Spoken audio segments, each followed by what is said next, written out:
Praise the Lord. Indeed, the word of God is true. ಮತ್ತು ನಿಜವಾಗ್ಲೂ ದೇವರ ವಾಕ್ಯ ಸತ್ಯವೇ ಆಗಿದೆ. Somebody said, ಒಬ್ಬರು ಹೇಳಿದರು, that God's word is God's love letter to mankind. ದೇವರ ಸತ್ಯವೇದವು ಬಂದ್ಬಿಟ್ಟು ಮನುಷ್ಯ ಕುಲಕ್ಕೆ ಒಂದು ದೇವರು ಬರೆದಂತ ಪ್ರೀತಿಯ ಪ್ರೇಮ ಪತ್ರವಾಗಿದೆ. Amen. Amen. Hallelujah. Hallelujah. How many of you know what love letter is? ಮತ್ತು ಎಷ್ಟು ಜನರಿಗೆ ಗೊತ್ತಿದೆ ಪ್ರೇಮ ಪತ್ರ ಅಂದ್ರೆ ಏನಂತೇಳಿ? ಆಮೆನ್. 1 2 ಎಷ್ಟು ಜನ ಗೊತ್ತಿದೆ ಪ್ರೇಮ ಪತ್ರ ಅಂದ್ರೆ, ಲವ್ ಲೆಟರ್ ಅಂದ್ರೆ ಏನಂತ? ಓಕೆ, ಒಬ್ಬರು ಗೊತ್ತಿದೆ. ಓಕೆ, ಎಷ್ಟು ಜನ ಗೊತ್ತಿಲ್ಲ? ಎಷ್ಟು ಜನರಿಗೆ ಗೊತ್ತಿಲ್ಲ? ಸುಮ್ಮನೆ ಬಂಡಲ್ ಹೊಡಿಬೇಡ್ರಿ. Everybody knows what a love letter is. ಎಲ್ಲರೂ ಕೂಡ ಗೊತ್ತೇ ಇರ್ತದೆ, ಅರಿವು ಇರ್ತದೆ ಅದ್ರ ಬಗ್ಗೆ. ಲವ್ ಲೆಟರ್ ಏನಂತ ಅಂತೇಳಿ, my dear son so, I love you with all my heart, I love you more than anyone else. ನನ್ನ ಪ್ರಿಯೆ, ನನ್ನ ಪ್ರಿಯತನೇ, ನಾನು ನಿನ್ನನ್ನು ಎಲ್ಲರಿಗಿಂತಲೂ ಯಾವುದಕ್ಕಿಂತಲೂ ಮತ್ತೆ ನಾನು ನಿನ್ನ ಪ್ರೀತಿಸ್ತೇನೆ. Don't believe such people. ಆ ರೀತಿಯಲ್ಲಿ ಹೇಳುವಂತವರು, ಆ ರೀತಿಯಲ್ಲಿ ಮೆಸೇಜ್ ಕಳಿಸುವಂತವರನ್ನು ಯಾವತ್ತೂ ನಂಬಬೇಕು ಹೋಗ್ಬೇಡ್ರಿ. If anybody says I love you more than anyone else, never believe them. ಎಲ್ಲರಿಗಿಂತಲೂ ಯಾರಿಗಿಂತಲೂ ನಾನು ಹೆಚ್ಚಾಗಿ ನಿನ್ನ ಪ್ರೀತಿಸ್ತೇನೆ ಅಂತ ಯಾರನ್ನು ಹೇಳ್ಬಿಟ್ರಂದ್ರೆ ಫಸ್ಟ್ ಅವ್ರು ನಂಬೇಡ್ರಿ. Because no man on the face of this earth can love you more than anybody else other than the Lord Jesus who did it himself, who demonstrated his love. ಹೌದು ಪ್ರಿಯರೇ, ಮತ್ತು ಈ ಲೋಕದಲ್ಲಿ, ಭೂಲೋಕದಲ್ಲಿ ಯಾವ ನರ ಮನುಷ್ಯನು ಕೂಡ ಮತ್ತು ಯೇಸು ಸ್ವಾಮಿ ತೋರಿಸಿದಂತ ಪ್ರೀತಿಗಿಂತ ಮಿಗಿಲಾಗಿ ಯಾವ ಮನುಷ್ಯನು ಕೂಡ ನಾನು ಎಲ್ಲರಿಗಿಂತ ಹೆಚ್ಚಾಗಿ ಪ್ರೀತಿ ಮಾಡ್ತಾನಂತ ಹೇಳಲಿಕ್ಕೆ ಸಾಧ್ಯನೇ ಇಲ್ಲ. Come on, somebody shout amen. ಎಲ್ಲರೂ ಕೂಗಿ ಹೇಳ್ರಿ amen. Hallelujah. Hallelujah. He is the one who loves us beyond his own life. ಹೌದು ಪ್ರಿಯರೇ, ಆತನು ತನ್ನ ಪ್ರಾಣಕ್ಕಿಂತಲೂ ಅದನ್ನು ಬೆಲೆ ಕೊಟ್ಟು ಅಥವಾ ಅದು ಮಿಗಿಲಾಗಿ ನಮ್ಮನ್ನು ಪ್ರೀತಿಸಿದನು. He proved it, he demonstrated it. ಆತನು ಅದನ್ನು ರುಚಿ ಮಾಡಿ ಅದನ್ನು ನಮಗೋಸ್ಕರ ಪ್ರತ್ಯಕ್ಷಪಡಿಸಿದನು. Amen. ಆಮೆನ್. ಸೊ ಈಗ ಅರ್ಥ ಆಗ್ತದ ಲವ್ ಲೆಟರ್ ಅಂದ್ರೆ ಏನು? ಅರ್ಥ ಆಗ್ತದ ಪ್ರೇಮ ಪತ್ರ ಅಂದ್ರೆ ಏನಂತೇಳಿ? This is God's love letter to us. ಹೌದು ಪ್ರಿಯರೇ, ಇದು ಈ ಸತ್ಯವೇದ ನಮಗಾಗಿ ದೇವರು ಬರೆದಂತ ಪ್ರೇಮ ಪತ್ರ ಈ ಸತ್ಯವೇದ. Amen. Amen. Hallelujah. Hallelujah. So this word demonstrates the unconditional love for you and me. ಈ ಒಂದು ಪ್ರೇಮ ಪತ್ರವು ದೇವರಿಂದ ಯಾವುದೇ ಷರತ್ತು ಇಲ್ಲದೆ ಷರತ್ತು ರಹಿತವಾಗಿ ನನಗೆ ನಿನಗೆ ದೇವರು ತೋರಿಸಿಕೊಟ್ಟಿದ್ದಾನೆ. Amen. Amen. So we have all the reason to trust this word. ಅದಕ್ಕೋಸ್ಕರ ದೇವರ ಈ ವಾಕ್ಯ ಪ್ರೇಮ ಪತ್ರವನ್ನು ನಂಬಲಿಕ್ಕಾಗಿ ನಮಗೆ ಎಲ್ಲಾ ಕಾರಣಗಳು ಉಂಟು. Amen. Amen. Hallelujah. Hallelujah. So we have all the reason to trust this infallible word. ಎಂದಿಗೂ ಬಿದ್ದು ಹೋಗದೇ ಇರತಕ್ಕಂತ ಈ ದೇವರ ವಾಕ್ಯದ ಮೇಲೆ ಭರವಸೆ ಇಡಲಿಕ್ಕೆ ನಮಗೆ ಎಲ್ಲಾ ರೀತಿಯಾದಂತ ಕಾರಣಗಳು ಉಂಟು. The word was, is and will be. ನೋಡ್ರಿ, ದೇವರ ವಾಕ್ಯ ಇದ್ದದ್ದು ಮತ್ತು ಇದೆ ಮತ್ತು ಇರುವಂತದ್ದಾಗಿದೆ. In the beginning was the word and the word will continue to remain. ನೋಡ್ರಿ, ಆದಿಯಲ್ಲಿ ವಾಕ್ಯವಿತ್ತು, ಆ ವಾಕ್ಯವು ಇವತ್ತಿಗೂ ಇನ್ನೆಂದೆಂದಿಗೂ ಕೂಡ ಮುಂದುವರಿಯುತ್ತದೆ, ಇದ್ದೇ ಇರ್ತದೆ. Many people came and many people left, but the word still remains. ಅನೇಕ ಜನರು ಬಂದರು, ಅನೇಕ ಜನರು ಬಿಟ್ಟು ಹೋದ್ರು, ಅನೇಕ ಜನರು ಇಲ್ಲದೆ ಹೋದ್ರು, ಆದ್ರೆ ಈ ದೇವರ ವಾಕ್ಯ ಮಾತ್ರ ಹಿಂದೆ ಇವತ್ತು ನಾಳೆ ಯಾವತ್ತಿಗೂ ಇರ್ತದೆ. In 1775, ನೋಡ್ರಿ, 1775ರಲ್ಲಿ there was a man called Liv Wallace. ಮತ್ತು ಲಿವ್ ವ್ಯಾನಸ್ ಅನ್ನುವಂತ ಒಬ್ಬ ವ್ಯಕ್ತಿ ಇದ್ದನು. He made a determination. ಆತನು ಒಂದು ದೃಢ ನಿರ್ಧಾರ ಮಾಡಿದ. He made a challenge. ಒಂದು ಸವಾಲನ್ನು ಮಾಡಿದ. He said in 50 years from now, ಈಗಿಂದ 50 ವರ್ಷಗಳು, in 1775, ಅಂದ್ರೆ ಆತನ ಹೇಳ್ತಿರುವುದು ಯಾವಾಗ? 1775ನೇ ಇಸ್ವಿ. which meant that in 1825, ಅದು by 1825, ಮತ್ತು 1825ರೊಳಗೆ, ಅಂದ್ರೆ 50 ವರ್ಷ ದಾಟಿದ ಬಳಿಕ this word will vanish. ಅವ್ರು ಹೇಳಿದ್ರು 1825ರೊಳಗಾಗಿ ಈ ದೇವರ ವಾಕ್ಯ ಮಾಯವಾಗುತ್ತೆ, ನಾಶವಾಗುತ್ತೆ ಅಂತ ಹೇಳಿದ್ರು. He gave a challenge to the people. ಈ ರೀತಿಯಲ್ಲಿ ಆತನು ಇಡೀ ಜನಾಂಗಕ್ಕೆ, ಜನರಿಗೆ ಸವಾಲಿಸಿದ. When did he say this? ಯಾವಾಗ್ರಿ ಅವರು ಹೇಳಿದ್ದು? 1775. 1775ನೇ ಶತಮಾನದಲ್ಲಿ. He said in 50 years, by 1825, this word is going to be a history. ಮುಂದಿನ 50 ವರ್ಷಗಳ ಬಳಿಕ, ಅಂದ್ರೆ 1825 ವರ್ಷಕ್ಕೆ ಈ ಸತ್ಯವೇದ ವಾಕ್ಯಗಳು ಕೇವಲ ಚರಿತ್ರೆ, ಇತಿಹಾಸ ಆಗಿರುತ್ತೆ ಅಂತ ಹೇಳಿದ್ರು. Everybody started looking at him closely. ಎಲ್ಲರೂ ಕೂಡ ಆತನನ್ನು ಬಹಳ ನಿಕಟವಾಗಿ ಗಮನವಿಟ್ಟು ದೃಷ್ಟಿ ಇಟ್ಟುಕೊಟ್ಟು ನೋಡಿದ್ರು. Exactly after 25 years, ನೋಡ್ರಿ, 25 ವರ್ಷಗಳ ಬಳಿಕ ಅವನು ಹೋದ. ಅವನೇ ಜಾಗ ಖಾಲಿ ಮಾಡಿದ, ಬಕೆಟ್ ಹೋದ. 1800 he left. ನೋಡ್ರಿ 1800ನೇ ಶತಮಾನಕ್ಕೆ ಆತನೇ ಬಗೆಡದ್ದು ಅಥವಾ ಈ ಲೋಕದ ಯಾತ್ರೆ ಮುಗಿಸಿ ಅವನು ಗುಟಕ್ಕಂದ. The Geneva Bible Conference Society bought his own printing press to print the Bibles. ಹೌದು ಪ್ರಿಯರೇ, ಜೆನೆವಾ ಪ್ರಿಂಟಿಂಗ್ ಪ್ರೆಸ್ ಮುದ್ರಣಾಲಯದಲ್ಲಿ ಪ್ರಿಯರೇ ಅದೇ ಒಂದು ಸ್ಥಳದಲ್ಲಿ ಮತ್ತೆ ಆ ಒಂದು ಬೈಬಲ್ ಅನ್ನು ಅಲ್ಲಿ ಮುದ್ರಿಸಲಾಗಿತ್ತು. Amen. Amen. That's the power of the word. ಅದೇ ದೇವರ ವಾಕ್ಯದಲ್ಲಿರುವಂತಹ ಶಕ್ತಿ. Liv Wallace went into history, but the word still remains. Lew Wallace ಎನ್ನುವಂತವರು ಆ ರೀತಿಯಲ್ಲಿ ಸವಾಲಿಸಿದಂತವರು ಮಾಯವಾಗುತ್ತೆ ಈ ವಾಕ್ಯ ಅನ್ನುವಂತವರೇ ಗತಿಸಿ ಹೋದ್ರು, ಸತ್ತು ಹೋದ್ರು. ಆದ್ರೆ ಈ ವಾಕ್ಯ ಮಾತ್ರ ಇವತ್ತಿಗೂ ಅನೇಕ ಶತಮಾನಗಳ ಮೇಲೆ ಕೂಡ ಇದೆ, ಇನ್ನು ಮುಂದೆ ಇರ್ತದೆ. That's the power of God's word. ಅದೇ ಈ ದೇವರ ವಾಕ್ಯದಲ್ಲಿರುವಂತಹ ಶಕ್ತಿ. Look your neighbor. ಪಕ್ಕದ ನೋಡಿಲಿ, ಹಿಂಗಿಟ್ಕೊಳ್ಳಿ. There is power in God's word. ಇದೇ ದೇವರ ವಾಕ್ಯದಲ್ಲಿರುವಂತಹ ಶಕ್ತಿ. Shake them up and tell them there is power in God's word. ಈ ರೀತಿಯಲ್ಲಿ ಅಲಿಗಾಡಿಸುತ್ತಾ ಅವರಿಗೆ ಹೇಳ್ರಿ, ದೇವರ ವಾಕ್ಯದಲ್ಲಿರುವಂತಹ ಶಕ್ತಿ ಇದೆ. Amen. Amen. So we have all the reason to believe the love letter of God. ಅದಕ್ಕಾಗಿ ಪ್ರಿಯರೇ ಈ ದೇವರ ಪ್ರೇಮ ಪತ್ರವನ್ನು ನಂಬಲಿಕ್ಕಾಗಿ ನಮಗೆ ಸರ್ವ ಕಾರಣಗಳುಂಟು. Amen. Amen. Hallelujah. Hallelujah. The best lover is God himself, who demonstrated and proved his love for you and me.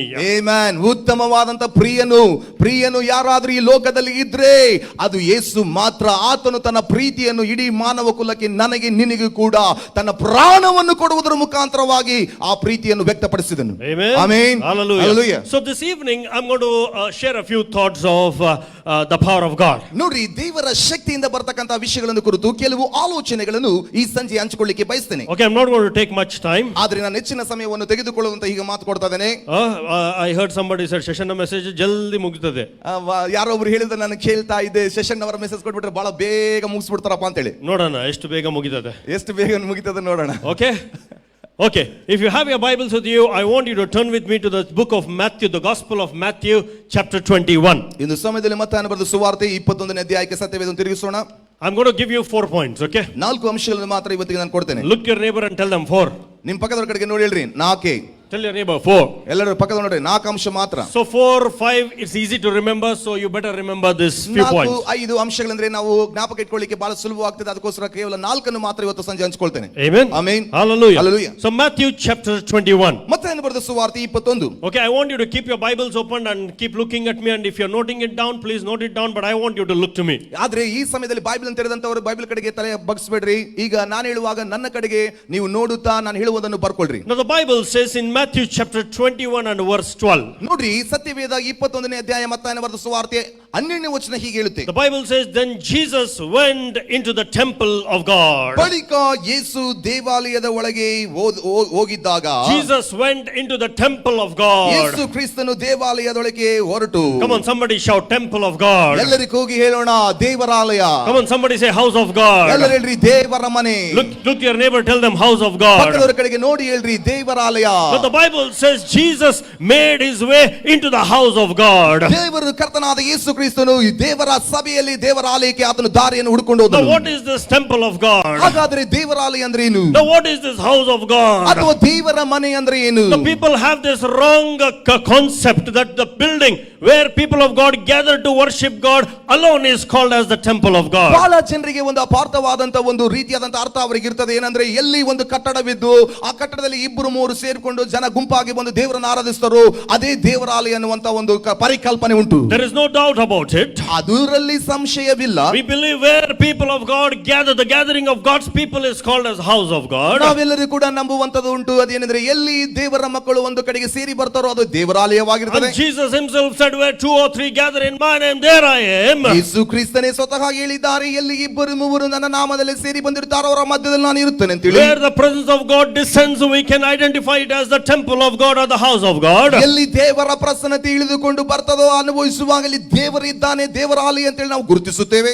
But we cannot be limited in our thinking that only where we gather in a sanctuary like this alone can be called as a temple of God. ಆದರೆ ನಾವು ಎಷ್ಟು ಮಾತ್ರಕ್ಕೂ ಎಲ್ಲಿ ನಾವು ಈ ರೀತಿಯಲ್ಲಿ ಒಂದು ಕಟ್ಟಡದ ಮಧ್ಯದಲ್ಲಿ ಎಲ್ಲರೂ ಗುಂಪಾಗಿ ಸೇರಿ ಬಂದಾಗ ಮಾತ್ರ ಅದು ದೇವರಾಲಯ ಅಂತ ಹೇಳಿ ಅಷ್ಟಕ್ಕೆ ಮಾತ್ರ ನಮ್ಮ ಜ್ಞಾನ ಪರಿಮಿತವಾಗಿರಬಾರದು. I will tell you the sequence of what happened when Jesus went into the temple of God. ಯೇಸು ಕ್ರಿಸ್ತನು ದೇವರ ಆಲಯದೊಳಗೆ ಹೋದಾಗ ಏನು ನಡೆಯುತ್ತೆ ಎನ್ನುವಂತ ಒಂದು ಪರಿಣಾಮಗಳನ್ನು ಹೀಗೆ ಮಾತಾಡಲಿಕ್ಕೆ ಬಯಸ್ತೇನೆ. But I want you to understand the importance and the significance of this term called house of God. ದೇವರ ಮನೆ ಎನ್ನುವಂತ ಪದದ ಅರ್ಥವನ್ನು ಕುರಿತು ನೀವು ಅದರ ನಿರ್ದಿಷ್ಟವಾದಂತ ವ್ಯಾಖ್ಯಾನ ಅರ್ಥವ ಪರಿಜ್ಞಾನ ಪರಿಕಲ್ಪನೆ ನಿಮಗೆ ಇರಬೇಕಂತೇಳಿ ಬಯಸ್ತೇನೆ. What is this house of God? ಹಾಗಾದಲ್ಲಿ ದೇವರ ಮನೆ ಅಂದರೆ ಏನು? Who is this house of God? ಯಾರು ಈ ದೇವರ ಮನೆ?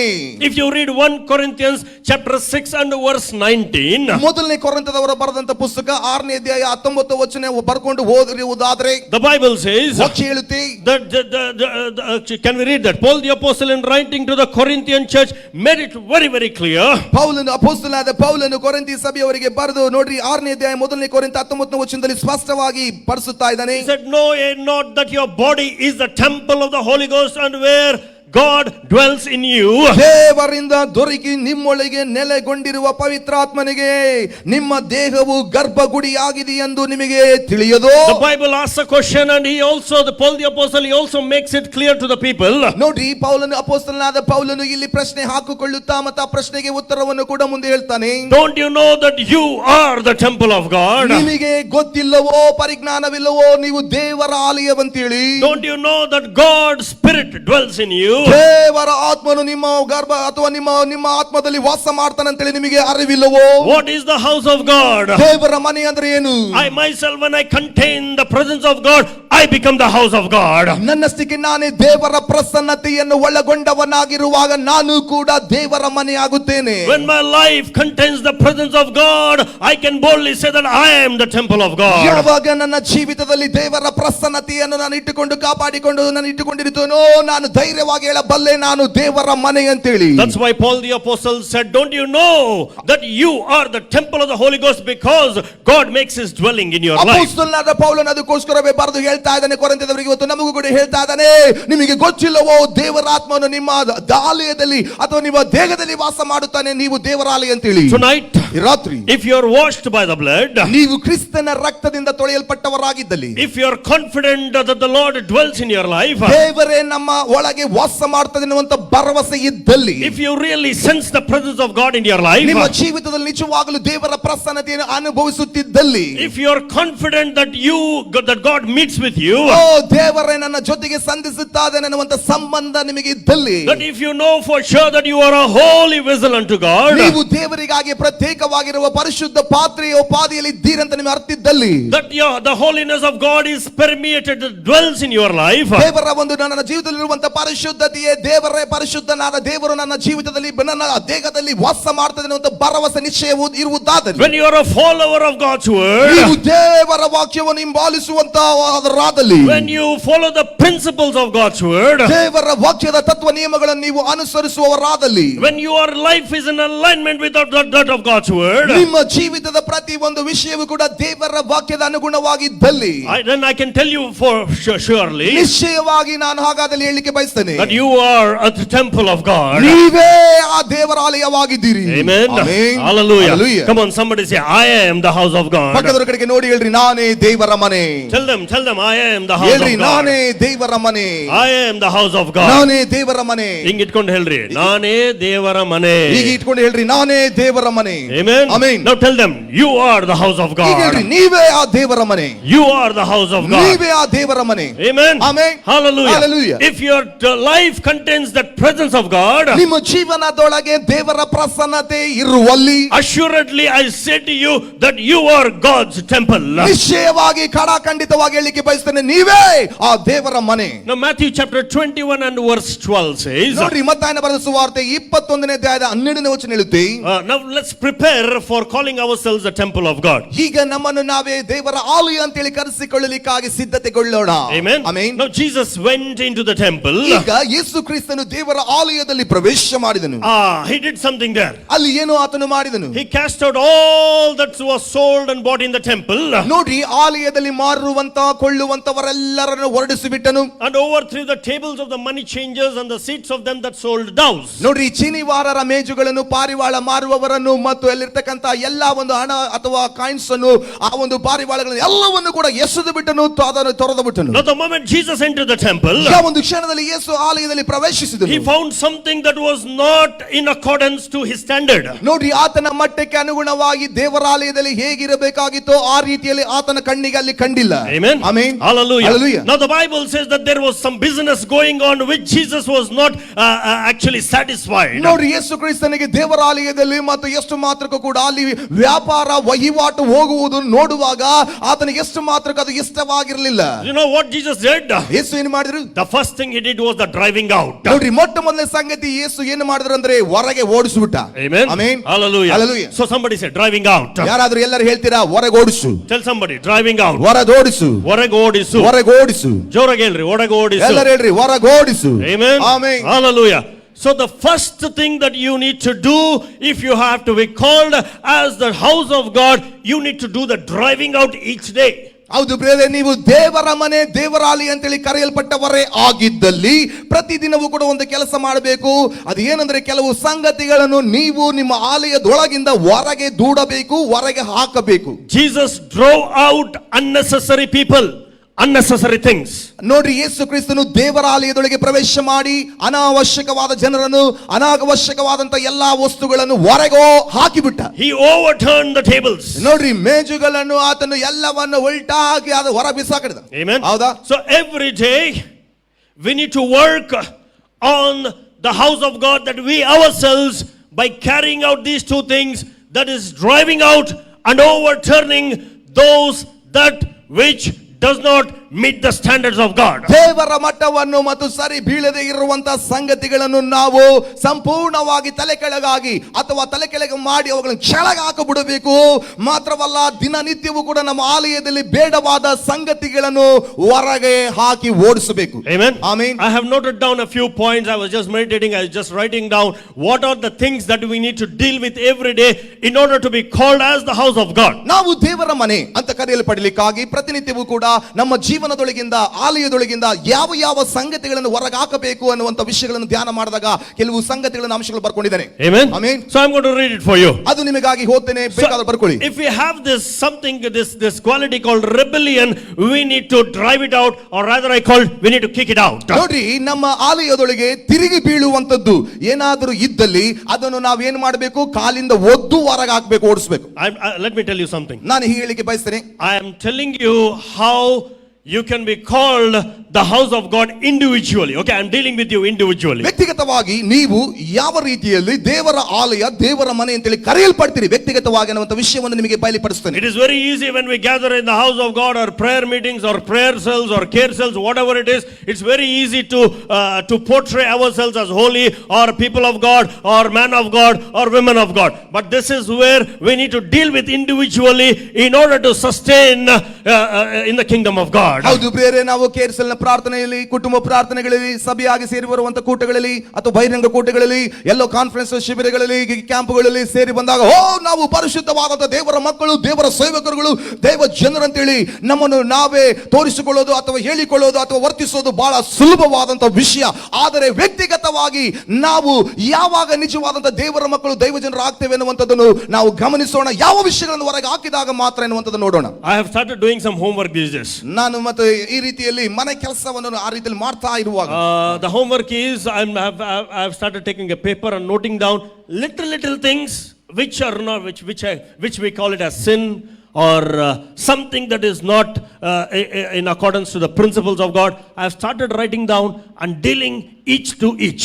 ನೋಡ್ರಿ, ನಾನು ಮನೆಯಲ್ಲಿದ್ದಾಗ ನಾನು ಅದನ್ನು ಹೋಮ್ವರ್ಕ್ ತರ ಅಥವಾ ಅದು ಮನೆ ಕೆಲಸ ತರ ಹೋಮ್ವರ್ಕ್ ಅಂತ ಕೊಡ್ತಾರಲ್ಲ, ಆ ರೀತಿಯಲ್ಲಿ ಪೆನ್ನು ಪೇಪರ್ ಅನ್ನು ಅಥವಾ ತೆಗೆದುಕೊಂಡು ದೇವರಿಗೆ ಇಷ್ಟವಿಲ್ಲದೆ ಇರುವಂತಹ ಸಂಗತಿಗಳು, ಆ ಸಣ್ಣ ಪುಟ್ಟ ತಪ್ಪು ಪಾಪ ಅಪರಾಧ ಏನೇನಿದಾವಲ್ಲ, ನಾವು ತಿಳಿದು ಮಾಡುವಂತ ಅನೇಕ ಸಂಗತಿಗಳನ್ನು ಆ ರೀತಿಯಲ್ಲಿ ಬರ್ಕೊಂತ ಪಾಯಿಂಟ್ ವೈಸ್ ಬರ್ಕೊಂತ ಬಂದೆ. Many times we think we are too high, we discard we neglect the basics. ಹೌದು ಪ್ರಿಯರೇ, ಅನೇಕ ಸಾರಿ ನಮ್ಮ ಒಂದು ಪರಿಜ್ಞಾನ, ನಮ್ಮ ಮನೋಭಾವನೆ ಹೆಂಗಿರ್ತದಪ್ಪ ಅಂದ್ರೆ ನನಗೆಲ್ಲ ಗೊತ್ತುಬಿಡು, ನಾವೆಲ್ಲ ಕಲ್ತುಬಿಟ್ಟು ಎಷ್ಟು ವರ್ಷ ಆಯ್ತು, ನಮ್ಗೆಲ್ಲ ಪರಿಜ್ಞಾನವಿದೆ ಅಂತೇಳಿ ಅಷ್ಟರ ಮಟ್ಟಿಗೆ ಪರಿಪಕ್ವರು ಬೆಳೆದಂತವ್ರು ಅಂದ್ಕೊಂಡೇ ಬೇಸಿಕ್ ಮೂಲ ಪಾಠಗಳನ್ನೇ ನಾವು ಮರೆತು ಬಿಡ್ತೇವೆ. So little things are very important. ಹಾಗಾಗಿ ದೇವರ ಮಕ್ಕಳ ಜೀವನದಲ್ಲಿ ನಾವು ಎಷ್ಟೇ ಬೆಳೆದ್ರು ಮೂಲ ಪಾಠಗಳು, ಅದು ಸ್ವಲ್ಪ ಸಂಗತಿಗಳು ಬಹಳ ಮುಖ್ಯ. Little qualities make a very large impact. ಸಣ್ಣವಾದಂತ ಒಂದು ಸಂಗತಿ ವಿಷಯಗಳೇ ನಮ್ಮ ಜೀವನದಲ್ಲಿ ದೊಡ್ಡ ಕಾರ್ಯಗಳು, ದೊಡ್ಡದಾಗಿ ಮಾಡುವಂತ ವಿಷಯಗಳಾಗಿರ್ತವೆ. Little drops of water make a mighty ocean. ಹೌದು ಬೇರೆ, ಹನಿ ಗೂಡಿದರೆ ದೊಡ್ಡ ಹಳ್ಳ ಅಥವಾ ಸಾಗರ ಅಂತ ಹೇಳುವಂತೆ. So little things are need to be dealt severely so that we can get rid of that in order to be called a full-fledged house of God, temple of God. ಸಂಪೂರ್ಣವಾಗಿ ದೇವರಾಲಯ, ನಾವು ಸಂಪೂರ್ಣವಾಗಿ ನಿಜವಾಗಲೂ ದೇವರ ಮನೆ ಅಂತೇಳಿ ಕರೆಯಲ್ಪಡ್ಲಿಕ್ಕಾಗಿ ನಮ್ಮ ಜೀವನದಲ್ಲಿ ಇರ್ತಕ್ಕಂತ ಕೆಲವು ಸಣ್ಣ ಪುಟ್ಟ ವಿಷಯಗಳನ್ನೇ, ಸ್ವಲ್ಪ ಸಂಗತಿಗಳನ್ನೇ ನಾವೇನ್ ಮಾಡಬೇಕು, ವ್ಯವಹರಿಸಿ ಅವುಗಳನ್ನು ಸರಿಪಡಿಸಿ ಅಥವಾ ಹೊರಗೋಡಿಸಬೇಕು. So what is this? Point number 1, I've written rebellion. Rebellion is something that is very common these days. ಹೌದು ಬೇರೆ, ಮೊಟ್ಟ ಮೊದಲನೇ ಒಂದು ಅಂಶ ಏನಪ್ಪಾ ಅಂದ್ರೆ ಹೊರಗೋಡಿಸಬೇಕಾದಂದ್ರೆ ನಮ್ಮ ಜೀವನದಲ್ಲಿ, ನಮ್ಮ ಆಲಯದಲ್ಲಿ ಇರುವಂತದ್ದು ಅದು ತಿರುಗಿ ಬೀಳೋದು ಇವತ್ತು ಜನರ ಜೀವಿತದಲ್ಲಿ ಅದು ಮಾಮೂಲಾಗ್ಬಿಟ್ಟಿದೆ. We see it very commonly functioning quality right from childhood to the elders. ನೋಡ್ರಿ, ಈ ಒಂದು ತಿರುಗಿ ಬೀಳುವಂತದ್ದು, ಎದುರು ಕೊಡುವಂತದ್ದು, ಎದುರು ಮಾತಾಡುವಂತದ್ದು ಗುಣ ಚಿಕ್ಕ ಮಗುವಿನಿಂದ ಹಿಡಿದು ಬೆಳೆದಂತ ಕ್ರೈಸ್ತ ಎಲ್ಲ ಹಿರಿಯರವರೆಗೂ ಕೂಡ ಇರುವುದನ್ನು ನೋಡ್ತೇವೆ. You say something, they don't listen, they rebel. ಹೌದು ಬೇರೆ, ನೀವೇನಾದ್ರೂ ಹೇಳ್ತೀರಿ ಮತ್ತು ಕೇಳುವುದಿಲ್ಲ, ಅದು ಕೇಳುವುದಿರುವಾಗ ಅಲ್ಲಿ ತಿರುಗಿ ಬೀಳ್ತಾರೆ. They take it an attitude or a status or position. ಮತ್ತು ಅವರ ರೀತಿಯಲ್ಲಿ ಅವರದೇ ಆದಂತ ಮನೋಭಾವನೆ, ಅವರದೇ ಆದಂತ ಸ್ಥಾನ ಮಾನ ಎಲ್ಲ ವಿಷಯಗಳು ಅವರಿಗೆ ಬರ್ತವಾಗ. Who are you to tell me?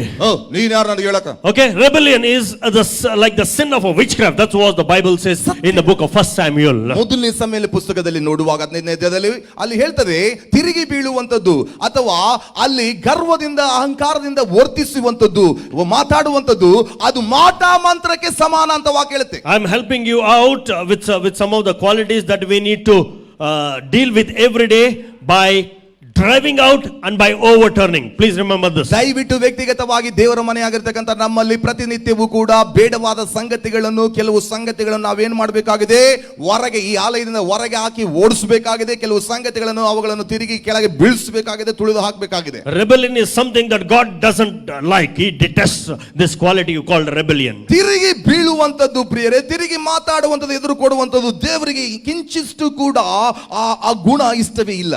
Amen. Amen. Number 2, ಎರಡನೇದು, disobedience is something that God doesn't like. ಎರಡನೇದಾಗಿ ನೋಡುವಾಗ ಹೊರಗಾಕಬೇಕಾದದ್ದು ಅವಿಧೇಯತೆ. ಅದು ದೇವರಿಗೆ ಇಷ್ಟವೇ ಇಲ್ಲ. He doesn't like this. ಅದಕ್ಕೆ ಅದನ್ನ ದೇವರಿಗೆ ಇಷ್ಟವೇ ಇಲ್ಲ. If something God asks us to do something, we better do it. ನೋಡ್ರಿ, ದೇವರು ಏನಾದರೂ ಮಾಡು ಅಂತ ಹೇಳಿದ್ರೆ ನಾವು ಮಾಡೋದೇ ನಮಗೆ ಒಳ್ಳೆಯದು. Let us not adjust the word according to us, but let us adjust ourselves to that of God's word. ಹೌದು ಪ್ರಿಯರೇ, ದೇವರ ವಾಕ್ಯವನ್ನು, ದೇವರ ಮಾತುಗಳನ್ನು ನಮ್ಮ ಸ್ಥಿತಿ, ನಮಗೆ ಅನುಕೂಲವಾದ ರೀತಿಯಲ್ಲಿ ಅವುಗಳನ್ನು ಅಳವಡಿಸಿಕೊಂಡು ಸಮರ್ಥನೆ ಮಾಡಿಕೊಂಡು ಅಡ್ಜಸ್ಟ್ ಮಾಡ್ಕೊಂಡು ಹೋಗೋದು ಬೇಡ. ದೇವರ ವಾಕ್ಯ ಹೇಗಿದೆಯೋ ಆ ರೀತಿಯಲ್ಲಿ ನಮ್ಮನ್ನು ನಾವು ಹೊಂದಾಣಿಕೆ ಮಾಡ್ಕೊಂಡು ಹೋಗಬೇಕು. So you are your best judge. I cannot be the judge, become the judge for you. ಹೌದು, ನಿಮಗೆ ನೀವೇ ಸಾಟಿ, ನಿಮ್ಮನ್ನು ನಾನು ತೀರ್ಪು ಮಾಡ್ಲಿಕ್ಕೆ ಆಗಲ್ಲ. Amen. Amen. I am my best judge. ಮತ್ತು ನನಗೆ ತೀರ್ಪು ಮಾಡಿಕೊಳ್ಳಿಕ್ಕೆ ನನಗೆ ನಾನೇ ಒಳ್ಳೆ ತೀರ್ಪುಗಾರ. Nobody needs to point me out what are the good and the bad qualities that I possess in my life. ನನ್ನ ಜೀವನದಲ್ಲಿ ಏನೆಲ್ಲ ಒಳ್ಳೆಯದು ಸಂಗತಿಗಳು, ಕೆಟ್ಟ ಸಂಗತಿಗಳು ಇದ್ದಾವಂತೇಳಿ ಯಾರೊಬ್ಬರು ಬಂದ್ಬಿಟ್ಟು ಕೈ ಬೆರಳು ತೋರಿಸ್ಬಿಟ್ಟು ತೀರ್ಪು ಮಾಡೋದು ಬೇಕಾಗಿಲ್ಲ.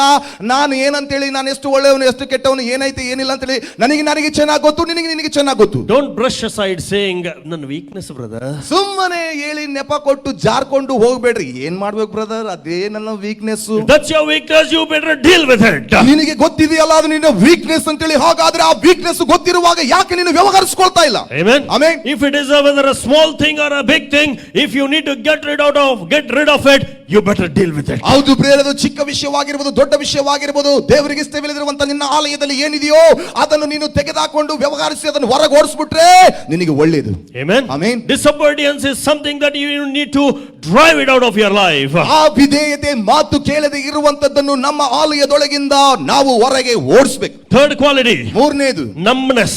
ಅದೇನಪ್ಪ ಅಂದ್ರೆ numbness. Being mediocre is something that God doesn't like. ಹೌದು ಪ್ರಿಯರೇ, ಮತ್ತು ಈ ರೀತಿಯಲ್ಲಿ ನಮ್ನೆಸ್ ಆಗಿ ಇರುವಂತದ್ದು, ಆ ರೀತಿಯಲ್ಲಿ ನ್ಯೂಟ್ರಲ್ ಆಗಿರುವಂತದ್ದು ದೇವರಿಗೆ ಎಷ್ಟು ಮಾತ್ರ ಕೂಡ ಇಷ್ಟವಿಲ್ಲ. You cannot put your feet in both the boats. ಅಂದ್ರೆ ಎರಡು ಕಾಲುಗಳನ್ನು ಎರಡು ಹಡಗುಗಳಲ್ಲಿ ಇಡ್ಲಿಕ್ಕೆ ಸಾಧ್ಯ ಇಲ್ಲ. ಸಾಧ್ಯನಾ? ಹೇಳ್ರಿ, 2 ಹಡಗು ದೋಣಿಯಲ್ಲಿ ಒಂದು ಕಾಲು ಈ ದೋಣಿ ಒಂದು ಕಾಲು ಈ ದೋಣಿಯಲ್ಲಿ ಇಟ್ಟು ಪ್ರಯಾಣ ಮಾಡ್ಲಿಕ್ಕೆ ಸಾಧ್ಯನಾ? ಎಲ್ಲಿ ಹೋಗ್ತೀವಿ? ಹಾಗಾದ್ರೆ ಎಲ್ಲಿಗೆ ಹೋಗ್ತೀವಿ? ಎಲ್ಲಿಗೆ ಹೋಗಲ್ಲ, ಅಲ್ಲೇ ಮುಳುಗ್ತೀವಿ. ಒಂದು ಫಿಲಿಮ್ ಇತ್ತು, ಓಲ್ಡ್ ಫಿಲಿಮ್, ಅಜಯ್ ದೇವ್ಗಂದು, ಫೂಲ್ ಆರ್ ಕಾಂಟೆ. ಅದರಲ್ಲಿ ಎಂಟ್ರಿ ಹೆಂಗ್ ಕೊಡ್ತಾನೆ ಗೊತ್ತಾ? 2 ಬೈಕಲ್ಲಿ ಬರ್ತಾನೆ ಇವನು. 2 ಬೈಕಲ್ಲಿ, ಇಲ್ಲೊಂದು ಕಾಲ ಇಲ್ಲೊಂದು ಕಾಲ, ಮಧ್ಯದಲ್ಲಿ ಯಾರನ್ನ ಬಂದ್ರೆ ಆಯ್ತು. ರೀಲ್ ಅಷ್ಟೇ, ಫಿಲಿಮ್ ಅಷ್ಟೇ ಅದು. ಹಂಗ್ So we can't try that in the kingdom of God. ಅದೇ ರೀತಿಯಲ್ಲಿ ಪ್ರಿಯರೇ, ನಮ್ಮ ಜೀವನದಲ್ಲಿ ನಿಜತ್ವದಲ್ಲಿ ನಾವು ಎಷ್ಟು ಮಾತ್ರಕ್ಕೂ 2 ಕಾಲುಗಳನ್ನು 2 ದೋಣಿಲಿ ಇಟ್ಟುಕೊಂಡು ಪ್ರಯಾಣ ಮಾಡ್ಲಿಕ್ಕೆ 2 ಬೈಕಲ್ಲಿ ಹೋಗ್ಲಿಕ್ಕೆ ಸಾಧ್ಯ ಇಲ್ಲ. ಸ್ಟಂಟ್ ಮಾಡ್ಬೋದೇನೋ, ಜೀವನದಲ್ಲಿ ನಾಟಕ ಆಡಂಗಿಲ್ಲ. ನಾನು ಇಟ್ಲ ಕೂಡ ಉಂಟಾನ ಅಟ್ಲ ಕೂಡ ಉಂಟಾನ. ಹೆಂಗಂದ್ರೆ ಅದು, ನಾನು ಇಟ್ಲನ ಉಂಟಾನಪ್ಪ, ಚರ್ಚ್ ಕಚ್ಚಿನ ಬಿಡು, ಅಲ್ಲೆಲ್ಲೂಯ, ಬೈಟ್ ಕಚ್ಚಿನ ಬಿಡು, ನಾಪಾನಿ ನಾಕೆ ನಾಕೆ. ಚರ್ಚ್లో ಹೋಲಿ ಹೋಲಿ, ಬೈಟ್ ಡಿಫರೆಂಟ್ ಸ್ಟೋರಿ. ಚರ್ಚ್ನಾಗ ಮಾತ್ರ ಹೋಲೆ ಹೋಲೆ, ಹೊರಗಡೆ ಡಿಫರೆಂಟ್ ಸ್ಟೋರಿ. ಹೌದಾ? So God doesn't like mediocre quality. ಈ ರೀತಿಯಲ್ಲಿ ಪ್ರಿಯರೇ, ಆ ಕಡೆ ತಣ್ಣು ಇಲ್ಲ ಬೆಚ್ಚಗೆ ಇಲ್ಲ, ಆ ಗೋಡೆ ಮೇಲೆ ಇರ್ತಕ್ಕಂಥ ಬೆಕ್ಕಿನಂತೆ ನಾವು ಸುಮ್ಮನೆ ಆ ರೀತಿಯಲ್ಲಿ ಚಾನ್ಸ್ ಬಂದಾಗ ಎಗರ್ಬೋದು ಅಂತೇಳಿ ಹಂಗ ಉಗುರು ಬೆಚ್ಚಗಾಗಿ ಇರಲಿಕ್ಕೆ ಸಾಧ್ಯನೇ ಇಲ್ಲ. Amen. Amen. Either we need to be hot. ನಾವು ಬಿಸಿಯಾಗಾದ್ರೂ ಇರಬೇಕು. ಇಲ್ಲ, ಈ ಕ್ಲೈಮೇಟ್ ನಮ್ಮ ಬಳ್ಳಾರಿ ಅವ್ರಿಗೆ ಸೂಟ್ ಆಗಲ್ಲ. ಈ ತಂಪಾದಂತ ಮಳೆ ಎರಚುವಂತ ಚಳಿ, ಏನಿದೆ ಮಳೆಗಾಲ, ನಮ್ಮ ಬಳ್ಳಾರಿಗೆ ಇಷ್ಟ ಅಥವಾ ಕ್ಲೈಮೇಟ್ ಸೆಟ್ ಆಗೋದಿಲ್ಲ. We keep visiting the doctors upon doctors, fever, viral fever, cold, cough ಅನ್ಕೊಂತ ನಮಗೆ ಯಾವಾಗ್ಲೂ ಸುರ್ರ ಅಂತಿದ್ರೆ ನಾವು ಸುರ್ರ ಅಂತಿರ್ತೀವಿ. ಬೇರೆ ಬೇರೆ ಬೇರೆ ಬೇರೆ ಬೇರೆ ಬಿಸಿಲು, ಅದೇ ನಮಗೆ ಇಷ್ಟ, ಹೌದಲ್ಲ? ಅವಾಗ ಮಾತ್ರ ನಾವು ಚುರುಕಾಗಿರ್ತೇವೆ, ಬಿಸಿ ಬಿಸಿ ಆಗಿರ್ತೇವೆ, ಆಕ್ಟಿವ್ ಆಗಿರ್ತೇವೆ. ಇಂಥದ್ದೇನಾದ್ರೂ ವಾತಾವರಣ ಬಂದ್ಬಿಟ್ರೆ ಆ ಡಾಕ್ಟ್ರು ಈ ಡಾಕ್ಟ್ರು, ವೈರಲ್ ಫೀವರ್, ನೆಗಡಿ, ಕೆಮ್ಮು, ಹೌದಲ್ಲ, ತಿರುಗ್ತಾನೆ ಇರ್ತೇವೆ. ಒಪ್ಕೊಂತೀರಾ? So let's be hot in the kingdom of God. ಅದೇ ರೀತಿಯಲ್ಲಿ ನಾವು ಯಾವಾಗಲೂ ಬಳ್ಳಾರಿ ಬಿಸಿಲಿಗೆ ಹೆಂಗೆ ಹೋಗಿಕೊಂಡು ಬಿಸಿಯಾಗಿರ್ತೇವೋ, ದೇವರ ರಾಜ್ಯದಲ್ಲಿ ನಾವು ಬಿಸಿಯಾಗಿರ್ಬೇಕು. But don't get adjusted to so hot that hell, you'll get adjusted to hell. ಆದ್ರೆ ಆ ಒಂದು ನರಕದ ಬೆಂಕಿ ಉಷ್ಣಾಂಶ ಎಷ್ಟೈತೆ ಬಿಸಿ, ಅಷ್ಟರ ಮಟ್ಟಿಗೆ ಕೂಡ ನಾನು ಅಡ್ಜಸ್ಟ್ ಆಗ್ತೀನಿ ಬ್ರದರ್ ಅಂತೇಳಿ ಈ ಲೋಕದಲ್ಲಿ ಬಿಸಿಯಾಗಿ ಅಷ್ಟರ ಮಟ್ಟಿಗೆ ಹೋಗ್ಬೇಡ್ರಿ, ನರಕಕ್ಕೆ ಹೋಗ್ಲಿಕ್ಕಾಗಿ. In heaven when we see hot ಅಂದ್ರೆ ಬಳ್ಳಾರಿ ಅವರ ನೀವು ಅಂತ ಕೇಳ್ಬೇಕು. Paul the apostle should ask us. ಹೌದು ಪ್ರಿಯರೇ, ಪರಲೋಕದಲ್ಲಿ ಹೋಗ್ಬಿಟ್ಟು ಪರಲೋಕದಲ್ಲಿ ಹೋಗ್ಬಿಟ್ಟು ಪಾಪ ಎಷ್ಟು ಬಿಸಿ ಇದೆ ಅಂತ ಹೇಳುವುದಾದ್ರೆ ಅವ್ರು ಹೇಳೇ ಬಿಡ್ತಾರೆ, ನೀವು ಬಳ್ಳಾರಿಂದ ಬಂದವರಲ್ಲ ಅಂತ ಹೇಳ್ಬಿಡ್ತಾರೆ ನೋಡಿ. Amen. Amen. Hallelujah. Hallelujah. Let's be hot and not cold nor mediocre in the kingdom of God. ಅದೇ ರೀತಿಯಲ್ಲಿ ಆತ್ಮೀಯ ಜೀವನದಲ್ಲಿ ಕೂಡ ಪ್ರಿಯರೇ, ನಾವು ದೇವರಿಗಾಗಿ ಒತ್ತು ಉರಿಯುವಂತ ಬಿಸಿಯಾದಂತ ರೀತಿಯಲ್ಲಿ ಅಗ್ನಿ ಜ್ವಾಲೆಗಳಂತೆ ಇರೋಣ ಹೊರತು ಆ ಉಗುರು ಬೆಚ್ಚತನದಲ್ಲಿ ಅಥವಾ 2 ಮನಸ್ಸುಳ್ಳಂತ 2 ಕಪಟದ ಜೀವಿತ ಬೇಡ. So quality number 4, we need to deal with hatredness. ನೋಡ್ರಿ, 4ನೇ ಗುಣ ನಾವು ಒದ್ದು ಹೊರಗಾಕ್ಬೇಕಾದ್ದು ಯಾವ್ದಪ್ಪ ನಮ್ಮ ಆಲಯದೊಳಗಿಂದ ಅಂದ್ರೆ ಈ ಅಗೆತನ ಅಥವಾ ದ್ವೇಷ. ಅವನ್ ನೋಡಿದ್ರೆ ಸರಿ ಹೋಗಂಗಿಲ್ಲ, ಇವನ್ನ ನೋಡಿದ್ರೆ ಸರಿ ಹೋಗಂಗಿಲ್ಲ, ಆ ಫ್ಯಾಮಿಲಿ ನೋಡಿದ್ರೆ ಸರಿ ಹೋಗಂಗಿಲ್ಲ, ಈ ಫ್ಯಾಮಿಲಿ ನೋಡಿದ್ರೆ ಸರಿ ಹೋಗಂಗಿಲ್ಲ, ಅವನ್ ಡ್ರೆಸ್ಸಿಂಗ್ ನೋಡಿದ್ರೆ ಸರಿ ಹೋಗಂಗಿಲ್ಲ.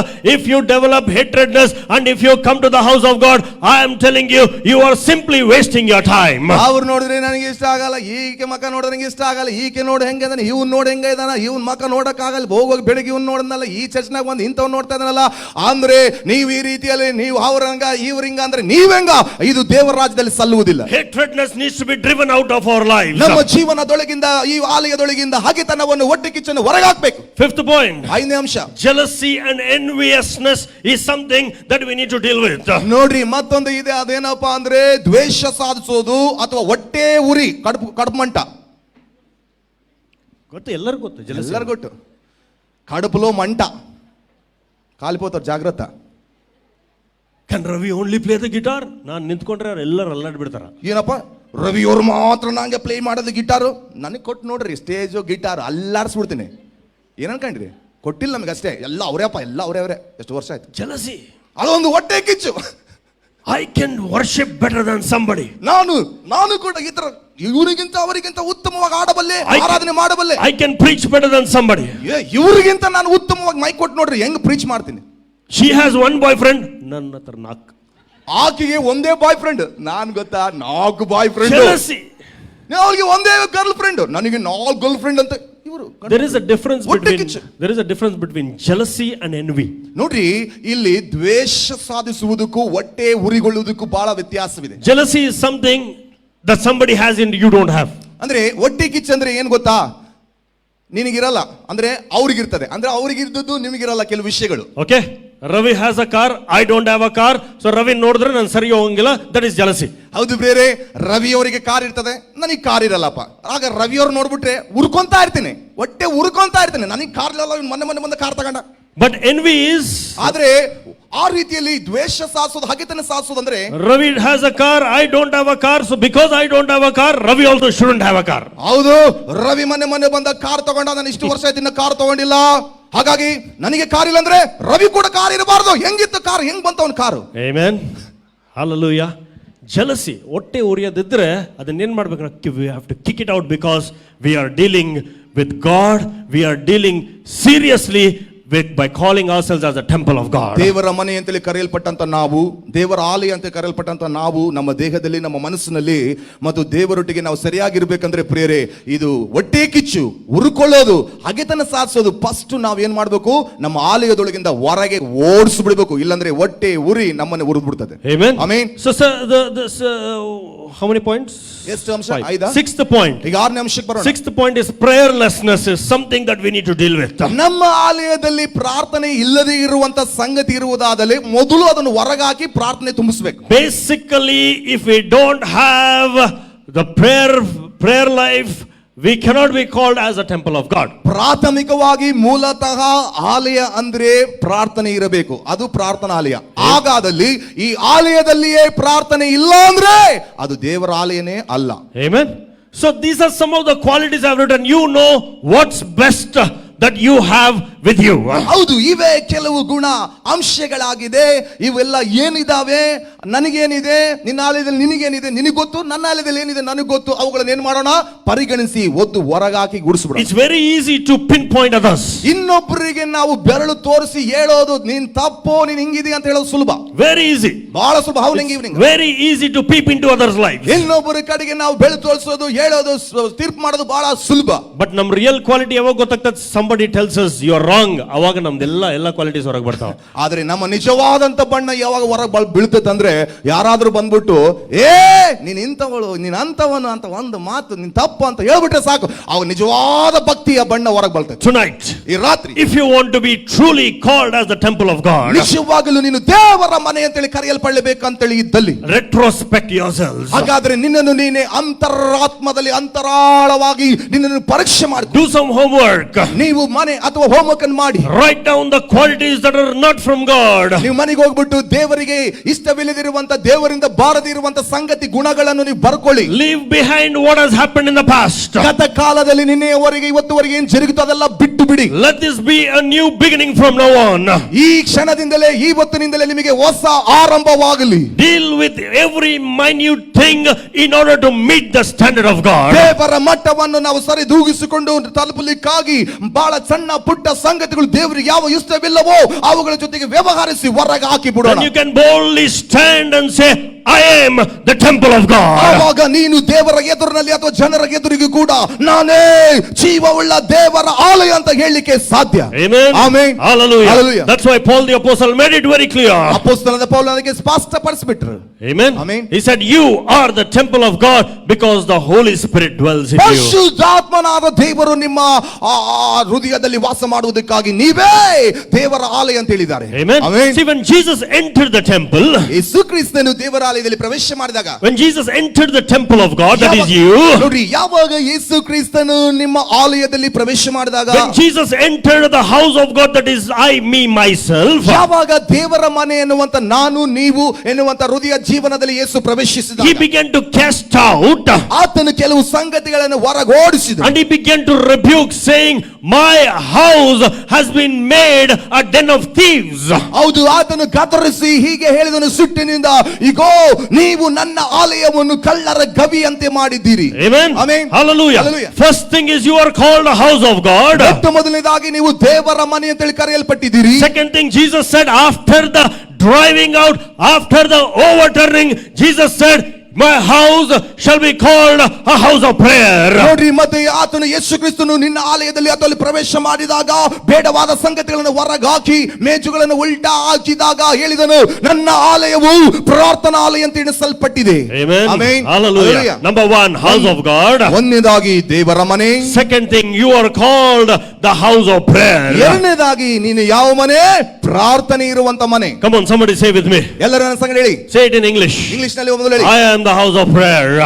I am the house of prayer. ಕನ್ನಡದಲ್ಲಿ. ಹೇಳ್ರಿ, ನಾನೇ ಪ್ರಾರ್ಥನಾಲಯ. ಸ್ವಲ್ಪ ಜೋರಾಗಿ ಹೇಳಿ.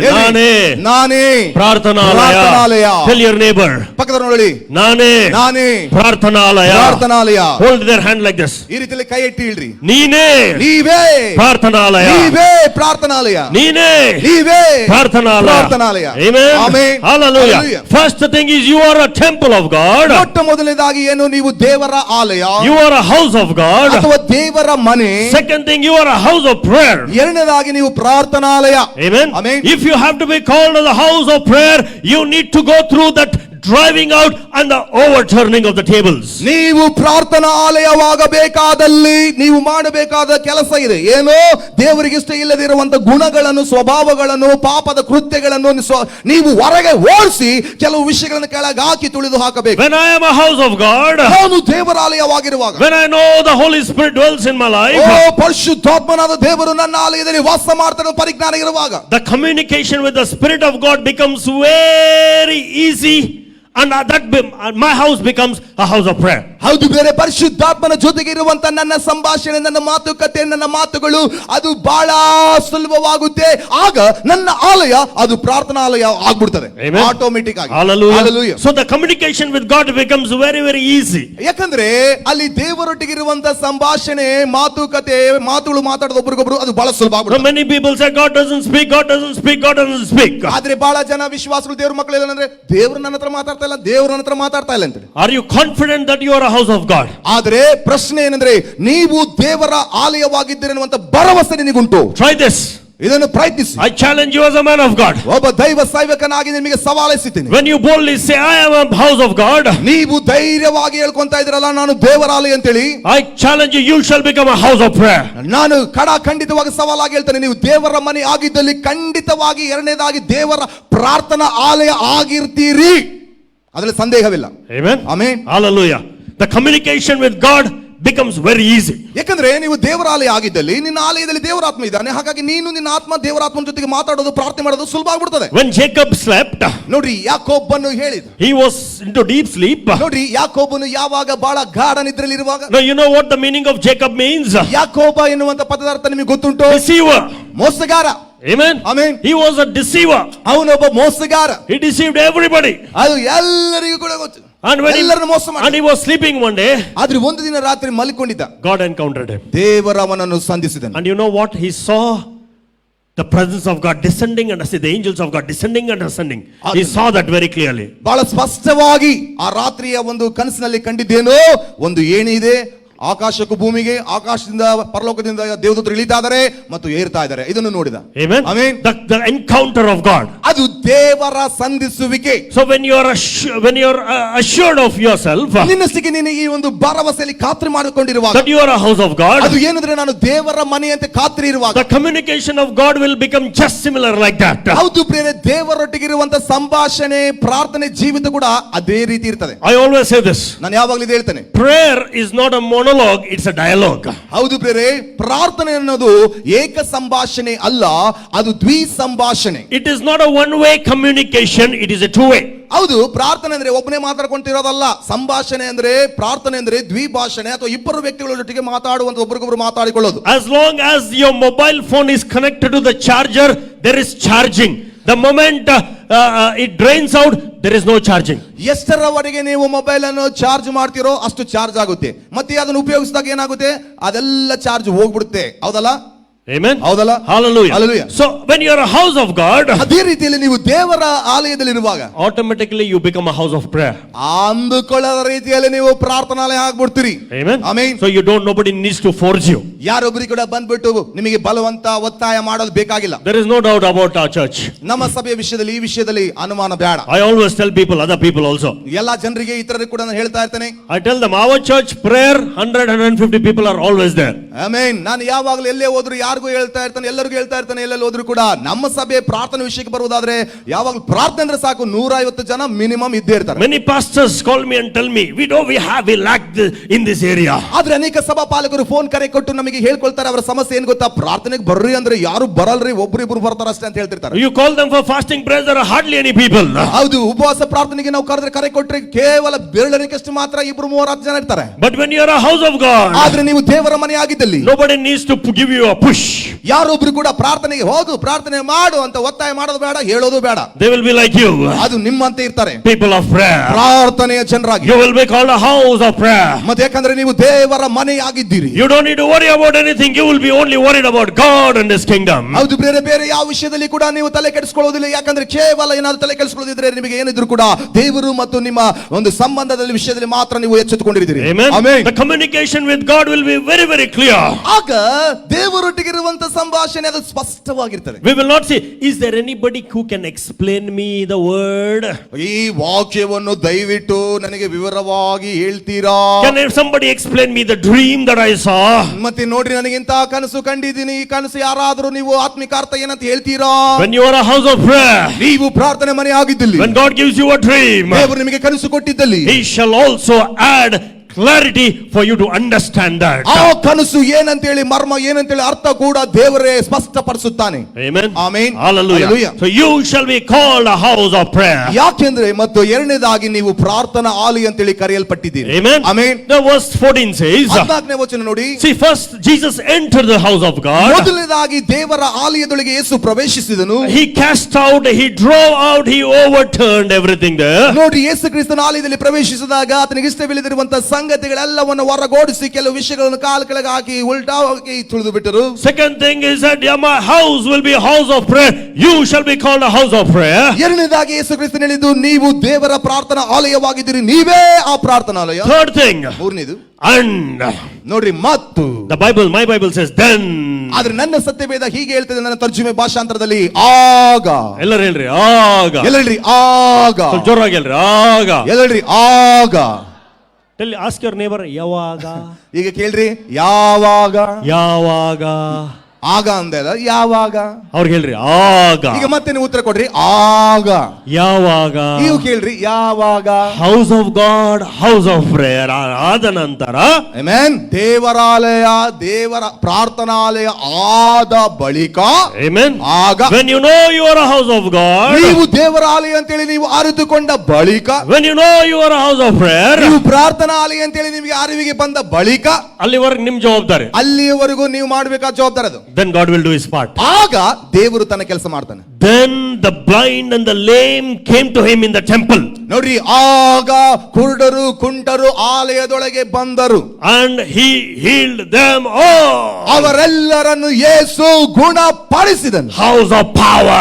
ಅದೇನಂದ್ರೆ ಶಕ್ತಿಯ ಆಲಯ. Come on, somebody say house of power. ಎಲ್ಲರೂ ಹೇಳ್ರಿ, ಶಕ್ತಿಯ ಆಲಯ. ಶಕ್ತಿಯ ಆಲಯ. ಶಕ್ತಿಯ ಆಲಯ. Tell your neighbor, I am the house of power. ಹೇಳ್ರಿ, ನಾನೇ ಶಕ್ತಿಯ ಕೇಂದ್ರದ ಆಲಯ.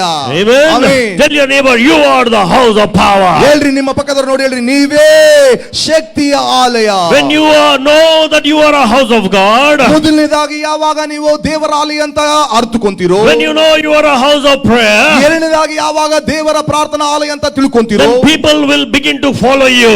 ಆಗ ಜನರು ನಿಮ್ಮನ್ನು ಹಿಂಬಾಲನೆ ಮಾಡ್ಲಿಕ್ಕೆ ಶುರು ಹಚ್ಕೊಂತಾರೆ. Morning pastor spoke one word from Luke chapter 4. ಲೂಕನ ಬರೆದ ಸುವಾರ್ತೆ 4ನೇ ಅಧ್ಯಾಯದಿಂದ ಬೆಳಗಿನ ಸಮಯದಲ್ಲಿ ಪಾಸ್ಟರ್ ಅಣ್ಣನವರು ಒಂದು ವಾಕ್ಯ ಹೇಳಿದರು. Luke chapter 4 verse 1, 2, 3, 4. ಮತ್ತು ಲೂಕನ ಬರೆದ ಸುವಾರ್ತೆ 1, 2, 3, 4 ವಚನ. After Jesus was filled with the Holy Spirit, after he overcame the temptation of the enemy, then he walked in the power of the Spirit. Then his fame went spread throughout all that region. ಹೌದು ಪ್ರಿಯರೇ, ಯೇಸು ಕ್ರಿಸ್ತನು ಆತನು ಉಪವಾಸ ಮಾಡಿ ಪವಿತ್ರಾತ್ಮನ ಶಕ್ತಿ ಹೊಂದಿಕೊಂಡು ಅನೇಕರನ್ನು ಗುಣಪಡಿಸಿದನು, ಅನೇಕರನ್ನು ಬಿಡಿಸಿದನು, ಅನೇಕ ದೆವ್ವಗಳನ್ನು ಓಡಿಸಿದನು ಅಂತ ನೋಡ್ತೇವೆ. ಆಗ ಆತನು ಗಲಿಲಾಯಕ್ಕೆ ತಿರುಗಿ ಪರಿಶುದ್ಧಾತ್ಮನ ಅಭಿಷೇಕದಿಂದ ತಿರುಗಿ ಬಲದಿಂದ ಬರುವಾಗ ಅನೇಕ ಕಾರ್ಯಗಳು ಜರುಗಿದವು. ಇವೆಲ್ಲ ಜರುಗಿದ ಮೇಲೆ ಆತನ ಪ್ರಖ್ಯಾತಿ ಎಲ್ಲಾ ಪ್ರಾಂತ್ಯಕ್ಕೆ ಹಬ್ಬಿತು. Amen. Amen. Then his fame spread throughout that region. ಹೌದು, ಆಗ ಆತನ ಹೆಸರಿನ ಖ್ಯಾತಿ ಇಡೀ ಪ್ರಾಂತ್ಯಕ್ಕೆ ಸುತ್ತಮುತ್ತಲ ಊರುಗಳಿಗೆ ಮುಟ್ಟಿತು. We don't need to put a banner. I am the international speaker. ನಾನು ಅಂತಾರಾಷ್ಟ್ರೀಯ ಪ್ರಸಂಗಿ ಅಂತೇಳಿ ಬರ್ಕೊಂಡು ಡಂಗೂರ ಸಾರ್ಕೊಂಡು ತೋರಿಸ್ಕೊಳ್ಳೋದು ಹೇಳ್ಕೊಳ್ಳೋದು ಕೂಡ ಬ್ಯಾಡ. ಕಾಮನ್ ಭೂಟಾನ್ ವರ್ಗ ಹೋಗಿ ಬಂದಿರ್ತಾರ ಇಂಟರ್ನ್ಯಾಷನಲ್ ಸ್ಪೀಕರ್. ಭೂಟನ್ ನಮ್ಮ ಭಾರತ ಅಲ್ಲಿ ಭೂಟನ್ಗೆ ಹೋಗ್ಬಿಟ್ಟು ಬಂದಿರ್ತಾರೆ. ಅಲ್ಲಿ ಬಂದ್ಬಿಟ್ಟು ಒಂದ್ಸಲ ಹೋಗಿ ಪ್ರೀಚ್ ಮಾಡಿ ಬಂದಿರ್ತಾರೆ. ಅವರು ಕನ್ನಡದವರಲ್ಲಿ ಇರ್ತಾರೆ, ಕೆಲವು ಗುಂಪಿನ ಜನರು 10-20 ಜನ ಅವರು ಪ್ರೀಚ್ ಮಾಡಿ ಬಂದಿರ್ತಾರೆ. ಅಲ್ಲಿ ಹೋಗ್ಬಿಟ್ಟು ಬಂದ್ಮೇಲೆ ಇಂಟರ್ನ್ಯಾಷನಲ್ ಸ್ಪೀಕರ್ ಅಂತ ಹೇಳ್ಕೊಂಡು ಕಾಮನ್ ಟ್ರೆಂಡ್ ಇಂಟರ್ನ್ಯಾಷನಲ್ ಸ್ಪೀಕರ್ ಇವತ್ತು ಟ್ರೆಂಡ್ ಆಗ್ಬಿಟ್ಟಿದೆ, ಒಂದು ಸ್ಟೈಲ್ ಆಗ್ಬಿಟ್ಟಿದೆ. ಒಂದು ಸಾರಿ ಅಲ್ಲಿ ಹೋಗ್ಬಿಟ್ಟು ನಮ್ಮ ಜನರಿಗೆ ಏನೋ ವಾಕ್ಯ ಹೇಳಿರ್ತಾರೆ, ನಮ್ಮ ಜನರು ಗುಂಪಿರ್ತಾರೆ, ಅವ್ರು ಹೋಗಿ ಬಂದ ತಕ್ಷಣ ಒಂದ್ಸಲ ವಿಮಾನ ಹಾರಿ ಬಂದು ನನ್ನ ಕೂಡ ಕರೀರಪ್ಪ, ನಾನು ಕೂಡ ಇಂಟರ್ನ್ಯಾಷನಲ್ ಸ್ಪೀಕರ್, ನನ್ನನ್ನು ಕೂಡ ಕೇಳ್ಕೊಂತಾರೆ ಹಿಂಗ, ನನ್ನನ್ನು ಕೂಡ ಕರ್ಯಪ್ಪ, ನಾನು ಕೂಡ international speaker. But when you are a house of God, ಆದ್ರೆ ನೀವು ದೇವರ ಆಲಯವಾಗಿರುವಲ್ಲಿ, but when you are a house of prayer, ಎರಡನೇದಾಗಿ ನೀವು ದೇವರ ಪ್ರಾರ್ಥನಾಲಯವಾಗಿರುವಲ್ಲಿ, then you shall also become a house of power. You don't need to advertise yourself. Then the blind, the lame, the demon possessed, the oppressed, the suppressed, they will make their way towards you because you are that house of power. ನೀವು ದೇವರ ಮನೆಯಾಗಿರುವಾಗ, ನೀವು ಪ್ರಾರ್ಥನಾಲಯವಾಗಿರುವಾಗ automatically ಅಂದುಕೊಳ್ಳದಂತೆ ನೀವು ದೇವರ ಶಕ್ತಿಯ ಆಲಯವಾಗ್ತೀರಿ. ಅಂದುಕೊಳ್ಳದಂತೆ ನಿಮ್ಮನ್ನು ಜನ ಯಾರು ಎಲ್ಲ ಜನರು ಕುಂಟ್ರು ಪಾರ್ಶ್ವ ರೋಗಿಗಳು, ದೆವ್ವ ಹಿಡಿದವರು, ಮಾಟ ಮಂತ್ರ ಪೀಡಿತರಾದವರು ಎಲ್ಲರೂ ಕೂಡ ನಿನ್ನನ್ನು ಹುಡುಕೊಂಡು ಬರ್ತಾರೆ. ದೇವರ ಶಕ್ತಿಯಿಂದ ಅವರು ಗುಣವಾಗ್ತಾರೆ ಯೇಸು ನಾಮದಲ್ಲಿ. ಹೊರತು ನೀನು ಶಕ್ತಿಯ ಕೇಂದ್ರ, ನಾನು ಇಂಟರ್ನ್ಯಾಷನಲ್ ಸ್ಪೀಕರ್, ನನಗೆ ಶಕ್ತಿ ಇದೆ, ಪವರ್ ಇದೆ, ಅನಾಂಟಿಂಗ್ ಇದೆ ಅಂತ ಹೇಳಿ ಹೇಳ್ಕೊಳ್ಳೋದು ಬೇಡ, ಡಂಗುರು ಸಾರೋದು ಬೇಡ. Amen. Come on, somebody shout amen. ಕೂಗಿ ಹೇಳ್ರಿ amen. Don't underestimate the power of God in your life. ನಿಮ್ಮ ಜೀವನದಲ್ಲಿ ಇರುವಂತಹ ದೇವರ ಶಕ್ತಿಯನ್ನು ಎಷ್ಟು ಮಾತ್ರಕ್ಕೂ ಕೆಳ ಮಟ್ಟದಲ್ಲಿ ಅಷ್ಟು ಲೆಕ್ಕ ಹಾಕಬೇಡ. Please understand who you are in the sight of God. ದೇವರ ದೃಷ್ಟಿಯಲ್ಲಿ ನೀವು ಯಾರಾಗಿದ್ದೀರಿ ಎನ್ನುವುದು ಬಹಳ ಮುಖ್ಯ, ಅದನ್ನು ಕಾಪಾಡಿಕೊಳ್ಳಿ. Amen. You may look common. ನೀವು ಬಹಳ ಸಾಮಾನ್ಯವಾಗಿ ನೋಡ್ಲಿಕ್ಕೆ ಕಾಣ್ತೀರಿ, but you are the house of power. ಆದರೆ ನೀವು ಶಕ್ತಿಯ ಆಲಯವಾಗಿರ್ತೀರಿ. Amen. When you walk through the streets, the demons will tremble because you are the house of power. ನೀವು ರಸ್ತೆಗಳಲ್ಲಿ ನಡೆದುಕೊಂಡು ಹೋದ್ರೆ ಸಾಕು, ನಿಮ್ಮ ಏರಿಯಾದಲ್ಲಿ ಅಲ್ಲಿ ದೆವ್ವ ಪೀಡಿತರು ಓಡಿ ಬಂದು ಬಿಡುಗಡೆ ಆಗ್ತಾರೆ, ಮಾಟ ಮಂತ್ರ ಶಕ್ತಿಗಳು ಬಿದ್ದೋಗ್ತವೆ. ಯಾಕೆ? ನೀನು ದೇವರ ಶಕ್ತಿಯ ಆಲಯ. Amen. Amen. Hallelujah. Hallelujah. So please understand, know your identity and know the identity of God in your life. ಮೊದಲನೇದಾಗಿ ನಿನ್ನ ಗುರುತು ಯಾರು ನೀನು ಅನ್ನೋದು ನಿನಗೆ ಅರಿವಿರಲಿ. ಎರಡನೇದಾಗಿ ನಿನ್ನ ದೇವರು ಗುರುತು ಏನಾಗಿದೆ ಅನ್ನೋದು ನಿನಗೆ ಅರಿವಿರಲಿ. Amen. Amen. For everything, don't find somebody. Please lay your hands and pray. Lay your hands and pray. When you know you are the house of power, you yourself are going to lay hands and you shall see the sick recover. That's what the Bible promises us. ಹೌದು ಪ್ರೇರೆ, ಯಾರೇ ಬಂದ್ರು, ಎಲ್ಲ ಇವರು ಬಂದ್ರು, ಅವರು ಬಂದ್ರು, ಆ ಸ್ಪೀಕರ್ ಬಂದ್ರು, ಈ ಸ್ಪೀಕರ್ ಬಂದ್ರು ಅಂತ ಹೇಳಿ ಹೋಗ್ಬಿಟ್ಟು ಸುಮ್ಮನೆ ತಲೆ ಕೊಟ್ಟು ಕೈ ಇಟ್ಟು ಪ್ರೇಯರ್ ಮಾಡಿಸ್ಕೊಳ್ಳೋದು ತಪ್ಪಂತ ಹೇಳಲ್ಲ. ಸುಮ್ಮನೆ ಇನ್ನೊಬ್ಬರ ಹತ್ರ ಪ್ರಾರ್ಥನೆಗೆ ಮಾತ್ರ ಹೋಗಲ್ಲ. ಯಾವಾಗ ಅಂದ್ರೆ ನೀವು ದೇವರ ಶಕ್ತಿಯ ಆಲಯವಾಗಿದ್ದೀರಿ, ಆ ಶಕ್ತಿ ನಿನ್ನಲ್ಲಿ ಐತೆ ಅಂತ ಪರಿಜ್ಞಾನ ನಿನಗಿದ್ದಲ್ಲಿ, ಆಗ ನೀವು ಇನ್ನೊಬ್ಬರಿಗೆ ಕೈ ಇಡುವಾಗ ಅವರು ಗುಣವಾಗ್ತಾರೆ ಅಂತ ವಾಕ್ಯನೇ ಹೇಳ್ತಾ ಇದೆ. ನೀವು ಶಕ್ತಿ don't say that they did black magic against me, these people did witchcraft against me. It shall not work against the house of power. Amen. ಆ ವ್ಯಕ್ತಿ, ಆ ಎದುರು ಮನೆಯವರು, ಆ ನನ್ನ ಸಂಗಡಿಗನು, ಆ ನನ್ನ ಜೊತೆ ಕೆಲಸದವನು, ಕೊಲಿಗು ಈ ರೀತಿಯಲ್ಲಿ ಸಹಿಸಿಕೊಳ್ಳಾರ್ದಂಗೆ ನಮ್ಮ ವಿರುದ್ಧವಾಗಿ ವಾಮಾಚಾರ ಮಾಡಿದ್ದಾನೆ, ಮಾಟ ಮಂತ್ರ ಹಾಕಿದ್ದಾನೆ, ನಿಮ್ಮೆಣ್ಣೆ ಹಾಕಿದ್ದಾನೆ ಮನೆ ಬಾಗಿಲಿಗೆ ಅಂತ ನೀವು ಎದುರೋದು ಬೇಕಾಗಿಲ್ಲ. ಯಾಕೆ? ಅವು ಎದುರುತ್ತವೆ. ಯಾಕೆ? ನೀನು ಶಕ್ತಿಯ ಆಲಯ. ಯಾರ ನಿಂಬೆಣ್ಣು ಹಾಕಿದ್ರೆ ತಗೊಂಡ್ ಬಿಡ್ರಿ, ಏನಾಗಲ್ಲ. ನಿಂಬೆಹಣ್ಣು, ಕೊಬ್ಬರಿ, ತೆಂಗಿನಕಾಯಿ ಹಾಕಿದ್ರೆ ಚಟ್ನಿ ಮಾಡ್ಕೊಳ್ರಿ, ಜ್ಯೂಸ್ ಮಾಡ್ಕೊಳ್ರಿ ನಿಂಬೆಹಣ್ಣಿಂದ. And daily I go walking near that bypass, Hospital bypass road. ಆ ಒಂದು ಹೊಸಪೇಟೆ ಬೈಪಾಸ್ ರೋಡ್ ಇಂದ ದಿನಾಲಿ ಬೆಳಗಿನ ಜಾವ ವಾಕ್ ನಾನು ಹೋಗ್ತೇನೆ. Every day morning I see that eggs, lime, ತೆಂಗಿನಕಾಯಿ, they keeping there, okay, on the roadside. ಆ ಒಂದು ಮೂರು ದಾರಿ ಕಲಿಯುವಂತ ಸಂದರ್ಭ ಸರ್ಕಲ್ ನಲ್ಲಿ ಏನ್ ಮಾಡಿರ್ತಾರೆ ಅಂದ್ರೆ, ಆ ತತ್ತಿ ಅಂತೆ, ಕುಂಕುಮ ಅಂತೆ, ಆ ನಿಂಬೆಣ್ಣಂತೆ, ತೆಂಗಿನಕಾಯಿ ಅಂತೆ, ಮೆಣಸಿನಕಾಯಿ ಅಂತೆ, ಆ ರೀತಿಯಲ್ಲಿ ಎಲ್ಲ ಹಾಕಿರುವುದನ್ನು ನನ್ನ ಕಣ್ಣಿಗೆ ಕಾಮನವು. If my mother-in-law is in the house, every day she needs a coconut. Every day she tells me, go and buy coconut. ನನ್ನ ಅತ್ತೆಂದರು ಮನೆಯಲ್ಲಿ ಇರುವಾಗ ಪ್ರತಿದಿನ ಅವ್ರು ಹೇಳ್ತಾರೆ, ಹೋಗ್ಬಿಟ್ಟು ತೆಂಗಿನಕಾಯಿ ತಗೊಂಡ್ ಬಾರಪ್ಪ ಅಂತ ಹೇಳಿ. So today morning I was walking, I saw the same coconut for the last 7 days. 7 ದಿನ ಆಯ್ತು ಅದೇ ತೆಂಗಿನಕಾಯಿ ಅಲ್ಲೇ ಬಿದ್ದಿದೆ ಇವತ್ತಿಗೂ. So I thought if my mother-in-law was there today, I would have picked that coconut. I would have told her I brought the coconut from the shop. ಒಂದು ವೇಳೆ ನಮ್ಮ ಅತ್ತೆಂದರು ಹೋಗ್ಬಪ್ಪ ಇವತ್ತು ಕೋಕೋನಟ್ ತಗೊಂಬ ಅಂತ ಹೇಳಿದ್ರೆ, ಇವತ್ತು ಶಾಪ್ಗೆ ಹೋಗೋ ಬದಲು ಅಲ್ಲಿ ಸಿಕ್ಕಿರುವಂತ ಕೋಕೋನಟ್ ತಗೊಂಡು ನಾವು ಚಟ್ನಿ ಅಥವಾ ಏನಾದ್ರು ಕರಿ ಮಾಡ್ಕೊಂತ ಇದ್ವಿ. Amen. Amen. It shall not even come close to you. ನೋಡ್ರಿ, ಯಾವ ಶಕ್ತಿ ಕೂಡ ನಿಮ್ಮ ಹತ್ತಿರಕ್ಕೂ ಬರಲ್ಲ. Amen. You are a house of God. ನೀವು ಮೊದಲನೇದಾಗಿ ದೇವರಾಲಯ, You are a house of prayer. ಎರಡನೇದಾಗಿ ಪ್ರಾರ್ಥನಾಲಯ, You are a house of power. ಮೂರನೇದಾಗಿ ನೀವು ಶಕ್ತಿ ಆಲಯ. Amen. Amen. It shall not even come close to you. ನಿನ್ನ ಗುಡಾರ ಅಥವಾ ನಿನ್ನ ಹತ್ತಿರಕ್ಕೂ ಕೂಡ ಅವು ಮಿಸ್ಗಾಡಲ್ಲ, ಹತ್ತಿರ ಕೂಡ ಬರಕ್ ಹೋಗಲ್ಲ. You know, just don't come and make reasons. ಸುಮ್ಮನೆ ಬಂದ್ಬಿಟ್ಟು ಆ ರೀತಿಯಲ್ಲಿ ಕಾರಣಗಳನ್ನು ನೆಪಗಳನ್ನು ಹೇಳ್ಬೇಡಿ. They made witchcraft against us. ಅಯ್ಯ ನನ್ಗೆ ಯಾಕೋ ಒಂಥರ ಆಗ್ತಾ ಇದೆ, ಮತ್ತೆ ನಾವು ಯಾಕೋ ಹಿಂಗ ಮನೇಲಿ ಹಿಂಗಿದೀವಿ, ಏನು ಮಾಟ ಮಂತ್ರ ಮಾಡಿಸಿರ್ಬೇಕು ಅವ್ರ ಪಕ್ಕದವರು It ಸಹಿಸ್ಕೊಳ್ಳಾರ್ದಂಗ. shall not work against us. ಆ ರೀತಿ ಮಾಡ್ತೀರಿ, ಮಾಡ್ಕೊಳ್ಬಿಡ್ರಿ. ಯಾಕೆ ಎದುರ್ತೀರಿ? ನೀವು ಶಕ್ತಿ ಆಲಯ, ಅವುಗಳಿಗಿಂತ ಶಕ್ತಿ ಇಲ್ಲವರುವಂತ ಶಕ್ತಿ ಆಲಯ ನಾವು, ಅವು ನಮ್ಮ ಮೇಲೆ ಕೆಲಸ ಮಾಡಲ್ಲ. ನೀವು ಯಾಕೆ ಎದುರ್ತೀರಿ? ಎದುರದೊಂದು ಬರ್ತಾ ಇದಾವೆ. Greater is he that is in me than he that's in the world. ಆಮೇನ್. ಈ ಲೋಕದಲ್ಲಿ ಇರುವವನಿಗಿಂತಲೂ ನನ್ನಲ್ಲಿ ನಿಮ್ಮಲ್ಲಿ ಇರುವ ಆತನು ಬಹು ದೊಡ್ಡವನು. No weapon formed against me shall prosper, and every tongue that rises against me is already condemned. ಆಮೇನ್. ನನ್ನ ವಿರುದ್ಧವಾಗಿ ಕಲ್ಪಿಸಿದಂತ ಯಾವ ಆಯುಧವು ಶಸ್ತ್ರವು ಜಯಿಸಲಾರದು. ನನ್ನ ವಿರುದ್ಧವಾಗಿ ಎದ್ದಂತ ಪ್ರತಿಯೊಂದು ನಾಲಿಗೆಯನ್ನು ಈಗಾಗಲೇ ಖಂಡಿಸಿ ಬಿಟ್ಟಿದ್ದೇವೆ. Amen. Amen. Hallelujah. When you walk in the streets, when the demon possessed see you on the streets, they should get manifested, they should leave. ನೀವು ನಡೆಯುತ್ತಾ ಇದ್ರೆ ಸಾಕು, ನೀವು ಶಕ್ತಿ ಆಲಯವಾಗಿದ್ದೀರಲ್ಲ, ಪ್ರಾರ್ಥನಾ ಭರಿತರಾಗಿದ್ದೀರಿ, ವಾಕ್ಯ ಭರಿತರಾಗಿದ್ದೀರಿ, ರಸ್ತೆಯಲ್ಲಿ ಸುಮ್ಮನೆ ನಿಮ್ಮ ಬೀದಿಯಲ್ಲಿ ಬಡಾವಣೆಗೆ ಸುಮ್ಮನೆ ನಡ್ಕೊಂಡು ಹೋಗ್ತಿದ್ರೆ, ಬೈಕ್ ತಗೊಂಡು ಹೋಗ್ತಿದ್ರೆ ಸಾಕು, ಅಕ್ಕಪಕ್ಕದಲ್ಲಿ ಯಾರಿಗೆ ದೆವ್ವ ಇಡ್ತಿದ್ರೆ ಅವ್ರು ಹೊರಗೆ ಬಂದ ಅಯ್ಯೋ ಅಂತೇಳಿ ಹೊರಗೆ ಬೀಳ್ತವೆ ದೆವ್ವಗಳು. House of power. ಯಾಕೆ? ನೀವು ಶಕ್ತಿಯ ಆಲಯ. Amen. Amen. If any sick comes to you, you shall lay hands on the sick, and the sick shall going to be healed. ಯಾರಾದರೂ ರೋಗಗ್ರಸ್ತರು, ಯಾರಾದರೂ ಕಾಯಿಲೆ ಗ್ರಸ್ತರು ಬರುವುದಾದ್ರೆ, ಅವರ ಮೇಲೆ ಕೈ ಇಟ್ಟು ಪ್ರಾರ್ಥಿಸುವುದಾದ್ರೆ ಅವರು ಗುಣವಾಗ್ತಾರೆ. Amen. Amen. Hallelujah. Be confident. Know that you are the house of power. ಭರವಸೆ ಯುಕ್ತರಾಗಿ ಖಾತ್ರಿ ಮಾಡ್ಕೊಳ್ರಿ, ಗ್ಯಾರಂಟಿ ಮಾಡ್ಕೊಳ್ರಿ, ಏನೋ ನೀವು ಶಕ್ತಿಯ ಆಲಯ ಆಗಿದ್ದೀರಿ ಅಂತ ಹೇಳಿ. One day I was preaching in one Catholic church. ಒಂದು ದಿವಸ ಒಂದು ಕ್ಯಾಥಲಿಕ್ ಸಭೆಯಲ್ಲಿ ನಾನು ಪ್ರಸಂಗ ಮಾಡ್ತಾ ಇದ್ದೆ. When I said I'm going to pray for the sick, lot of sick people. ನಾನು ರೋಗಿಗಳಿಗೋಸ್ಕರ, ಆರಾಮಿಲ್ಲದವರಿಗೋಸ್ಕರ ಪ್ರಾರ್ಥನೆ ಮಾಡ್ತಾನೆ ಅಂತ ಕರೆ ಕೊಟ್ಟೆ. ಅನೇಕ ರೋಗಿಗಳು ಬಂದರು. One person was walking like this, holding his knee. ಈ ರೀತಿಯಲ್ಲಿ ಹೋಗಿ ನಡ್ಕೊಂಡು ಬಂದ ಒಬ್ಬ I ವ್ಯಕ್ತಿ. said he cannot walk. ಹೇಳಿದ ನೆಡ್ಲಿಕ್ಕೆ ಆಗಲ್ಲ ಅಂತ ಹೇಳಿದ್ರು. I said the Lord is going to heal you right now. ಈಗಲೇ ಕರ್ತನು ನಿನ್ನನ್ನು ಮುಟ್ಟಿ ಗುಣಪಡಿಸ್ತಾನೆ ಅಂತ I ಹೇಳಿದೆ. said I command your knees to become straight now. ಈಗಲೇ ಮೊಣಕಾಲಿನಲ್ಲಿ ಇರ್ತಂತ ಬಲಗಾನಿಯತೆ ಈಗಲೇ ಬಿಟ್ಟು ಹೋಗಿ ನೆಟ್ಟಗಾಗಲಿ ಯೇಸು ನಾಮದಲ್ಲಿ ಅಂತ ಹೇಳಿದೆ. Cut sound. I tell you the reality. I could hear that sound. Cut. ಅವನು ಓಡಕ್ಕೆ ಸ್ಟಾರ್ಟ್ ಮಾಡ್ದಲ್ಲ ಫುಲ್.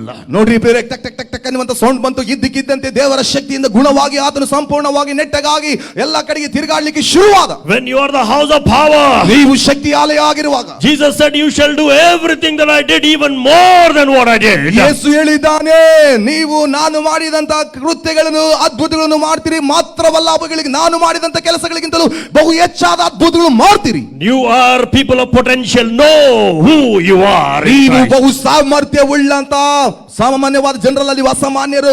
ನಿನ್ನ ಒಳಗಿರುವ ಸಾಮರ್ಥ್ಯ ಏನೋ ನಿಮಗೆ ಅರಿವಿರಲಿ. Amen. Amen. Hallelujah. The Indian Army advertisement ಇದೆ. ಇಂಡಿಯನ್ ಆರ್ಮಿ ಅವರ ಜಾಹೀರಾತು ಹೀಗಿದೆ. Do you have it in you? ಮತ್ತು Do you have it in you? ಮತ್ತು Do you have it in you? ಮತ್ತು do you have it in you? ನಿನ್ನಲ್ಲಿ ಇದೆ, ನಿಮ್ಮಲ್ಲಿ ಉಂಟು, ನೀವು ಇದನ್ನು ಮಾಡ್ರಿ. Question mark. ಇಲ್ಲಿ ನಿಮ್ಮಲ್ಲಿ ಉಂಟು, ನೀವು ಇದು ಮಾಡ್ಲಿಕ್ಕೆ ಸಾಧ್ಯನಾ? Do you have it in you? ನಿಮ್ಮಲ್ಲಿ ಇದು ಉಂಟಾ? The question mark. ನಿಮ್ಮಲ್ಲಿ ಇದು ಉಂಟಾ ಎನ್ನುವಂತ ಪ್ರಶ್ನೆ. If yes, ಇದ್ದಲ್ಲಿ the Indian Army is for you.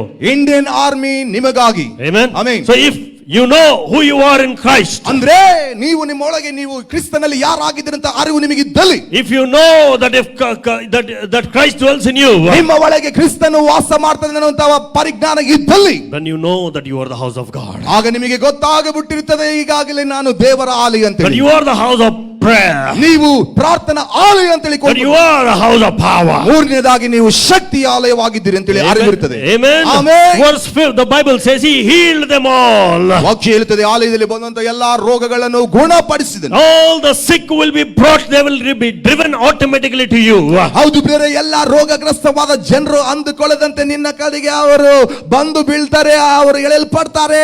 ಬಂದಾಗ ನೀವು ಕೈ ಇಡ್ತೀರಿ, ಪ್ರಾರ್ಥಿಸ್ತಾರೆ, ಅವರು ಗುಣವಾಗ್ತಾರೆ. You don't need to be a preacher to pray for the sick. ನೀವು ಆ ರೋಗದಲ್ಲಿರುವಂತವರಿಗೋಸ್ಕರ ಪ್ರಾರ್ಥನೆ ಮಾಡುವುದು ಅವಶ್ಯಕತೆವಿಲ್ಲ. ನೀವು ಪ್ರಸಂಗ ಮಾಡುವಂತ ಸಮಯದಲ್ಲಿ You don't need to be a preacher to cast out an evil spirit. ಮಾತ್ರವಲ್ಲ, ಆ ಒಂದು ದುಷ್ಟ ಆತ್ಮಗಳನ್ನು ನೀವು ಓಡಿಸಿಬಿಟ್ಟು ನೀವು ಎಷ್ಟು ಮಾತ್ರಗಳು ಪ್ರಸಂಗ ಮಾಡುವ ಅವಶ್ಯಕತೆ ಇಲ್ಲ. You need to be a house of power. ಯಾಕಂದ್ರೆ ನೀವು ಶಕ್ತಿಯ ಆಲಯವಾಗಿರಿದ್ರೆ ಸಾಕು. Somebody shout amen. ಹೋಗಿ ಎಲ್ರಿ ಎಲ್ಲರೂ amen. They will automatically come to you. ನೀವು ಶಕ್ತಿಯ ಆಲಯವಾಗಿರುವಾಗ ನಿಮ್ಮ ಶಕ್ತಿಯನ್ನು ಗುರುತಿಸಿ ನಿಮ್ಮ ಹೆಸರು ಆಗ್ಲೇ ಪ್ರಖ್ಯಾತಿ ಆಗ್ಬಿಡುತ್ತದೆ. ಎಲ್ಲ ರೋಗಗಳು ಉರುಳಂತ ಜನರು ನಿಮ್ಮ ಮನೆ ಹುಡ್ಕೊಂಡು ಬರ್ತಾರೆ. And they will not go disappointed because the Bible says he healed them all. ಅಲ್ಲಿ ಒಬ್ಬರು ಕೂಡ ಗುಣವಾಗದೆ ಹೋದವರಿಲ್ಲ, ಎಲ್ಲರೂ ಕೂಡ ಗುಣವಾದರು. ಹಾಗಾಗಿ ನಿರಾಶೆಗೆ ಜಾಗನೇ ಇಲ್ಲ. Amen. Amen. If you read same chapter verse 15 and 16, the Pharisees, the Sadducees, they were indignant for what was happening there. ಅಲ್ಲಿ ನೀವು ಅದೇ ಅಧ್ಯಾಯದ 15-16ನೇ ವಚನ ಓದುವುದಾದ್ರೆ ಫರಿಸಾಯರು, ಸದ್ದುಕಾಯರು, ಶಾಸ್ತ್ರಿಗಳು ಇವೆಲ್ಲ ಆಗತಿರುವಂತ ವಿಷಯಗಳು ನೋಡ್ಬಿಟ್ಟು ಅವರಿಗೆ ಸಹಿಸಕ್ ಆಗ್ತಾ ಇಲ್ಲ, ಕಸಿವಿಸಿ ಆಗ್ತಾ ಇದೆ, ಹೆಂಗೋ ಆಗ್ತದೆ. Verse 15. ಆದ್ರೆ 15ನೇ ವಚನ, they saw the children crying in the temple and saying Hosanna to the son of David. They the Pharisees and the Sadducees, they became displeased. ನೋಡ್ರಿ, ಅಲ್ಲಿ ದೇವರ ಆಲಯದಲ್ಲಿ ಗರಿಗಳನ್ನು ಇಟ್ಟುಕೊಂಡು ಚಿಕ್ಕ ಮಕ್ಕಳು ಎಲ್ಲರೂ ಕೂಡ ದಾವೀದ ಕುಮಾರನಿಗೆ ಜಯವೆಂದು ಆಲಯದಲ್ಲಿ ಕೂಗುತ್ತಿರುವಾಗ ಫರಿಸಾಯರು, ಸದ್ದುಕಾಯರಿಗೆ, ಶಾಸ್ತ್ರಿಗಳಿಗೆ ಕೊಂಚಷ್ಟು ಇಷ್ಟವಾಗಲಿಲ್ಲ. And verse 16 the Bible says, 16ನೇ ವಚನ ಬೈಬಲ್ ಹೇಳ್ತದೆ, Jesus said, did you know what is written? ಸತ್ಯವೇದದಲ್ಲಿ ಏನು ಬರೆಯಲ್ಪಟ್ಟಿದೆ ನಿಮಗೆ ಗೊತ್ತಿದೆಯೋ? Or out of the mouth of babes and sucklings thou hast perfected praise. ಹೌದು, ಇಗೋ ಸಣ್ಣ ಮಕ್ಕಳ ಬಾಯಿಂದಲೂ ಮೊಲೆ ಕೂಸುಗಳ ಬಾಯಿಂದಲೂ ಸ್ತೋತ್ರವನ್ನು ಸಿದ್ಧಿಗೆ ತಂದಿ ಎಂಬುದನ್ನು ನೀವು ಎಂದಾದರೂ ಓದಲಿಲ್ಲವೋ? Amen. Amen. Fourth point, 4ನೇ ಅಂಶ, when you see the work of God, ನೀವು ದೇವರ ಕಾರ್ಯಗಳನ್ನು ನೋಡುವಾಗ, when you begin after the house of power, ಯಾವಾಗ ನೀವು ದೇವರ ಶಕ್ತಿಯಿಂದ ನೀವು ಪ್ರಾರಂಭಗೊಂಡಾಗ, you begin to have this title called you are a house of praise. ನೀವು ಸ್ತುತಿಯ ಆಲಯ ಎನ್ನುವಂತ ಕೀರ್ತಿಗೆ, ಬಿರುದಿಗೆ ಪ್ರಖ್ಯಾತರಾಗ್ತೀರಿ. Amen. Amen. Hallelujah. After the house of God, after the house of prayer, after the house of power, you shall become a vessel, a house of praise unto him.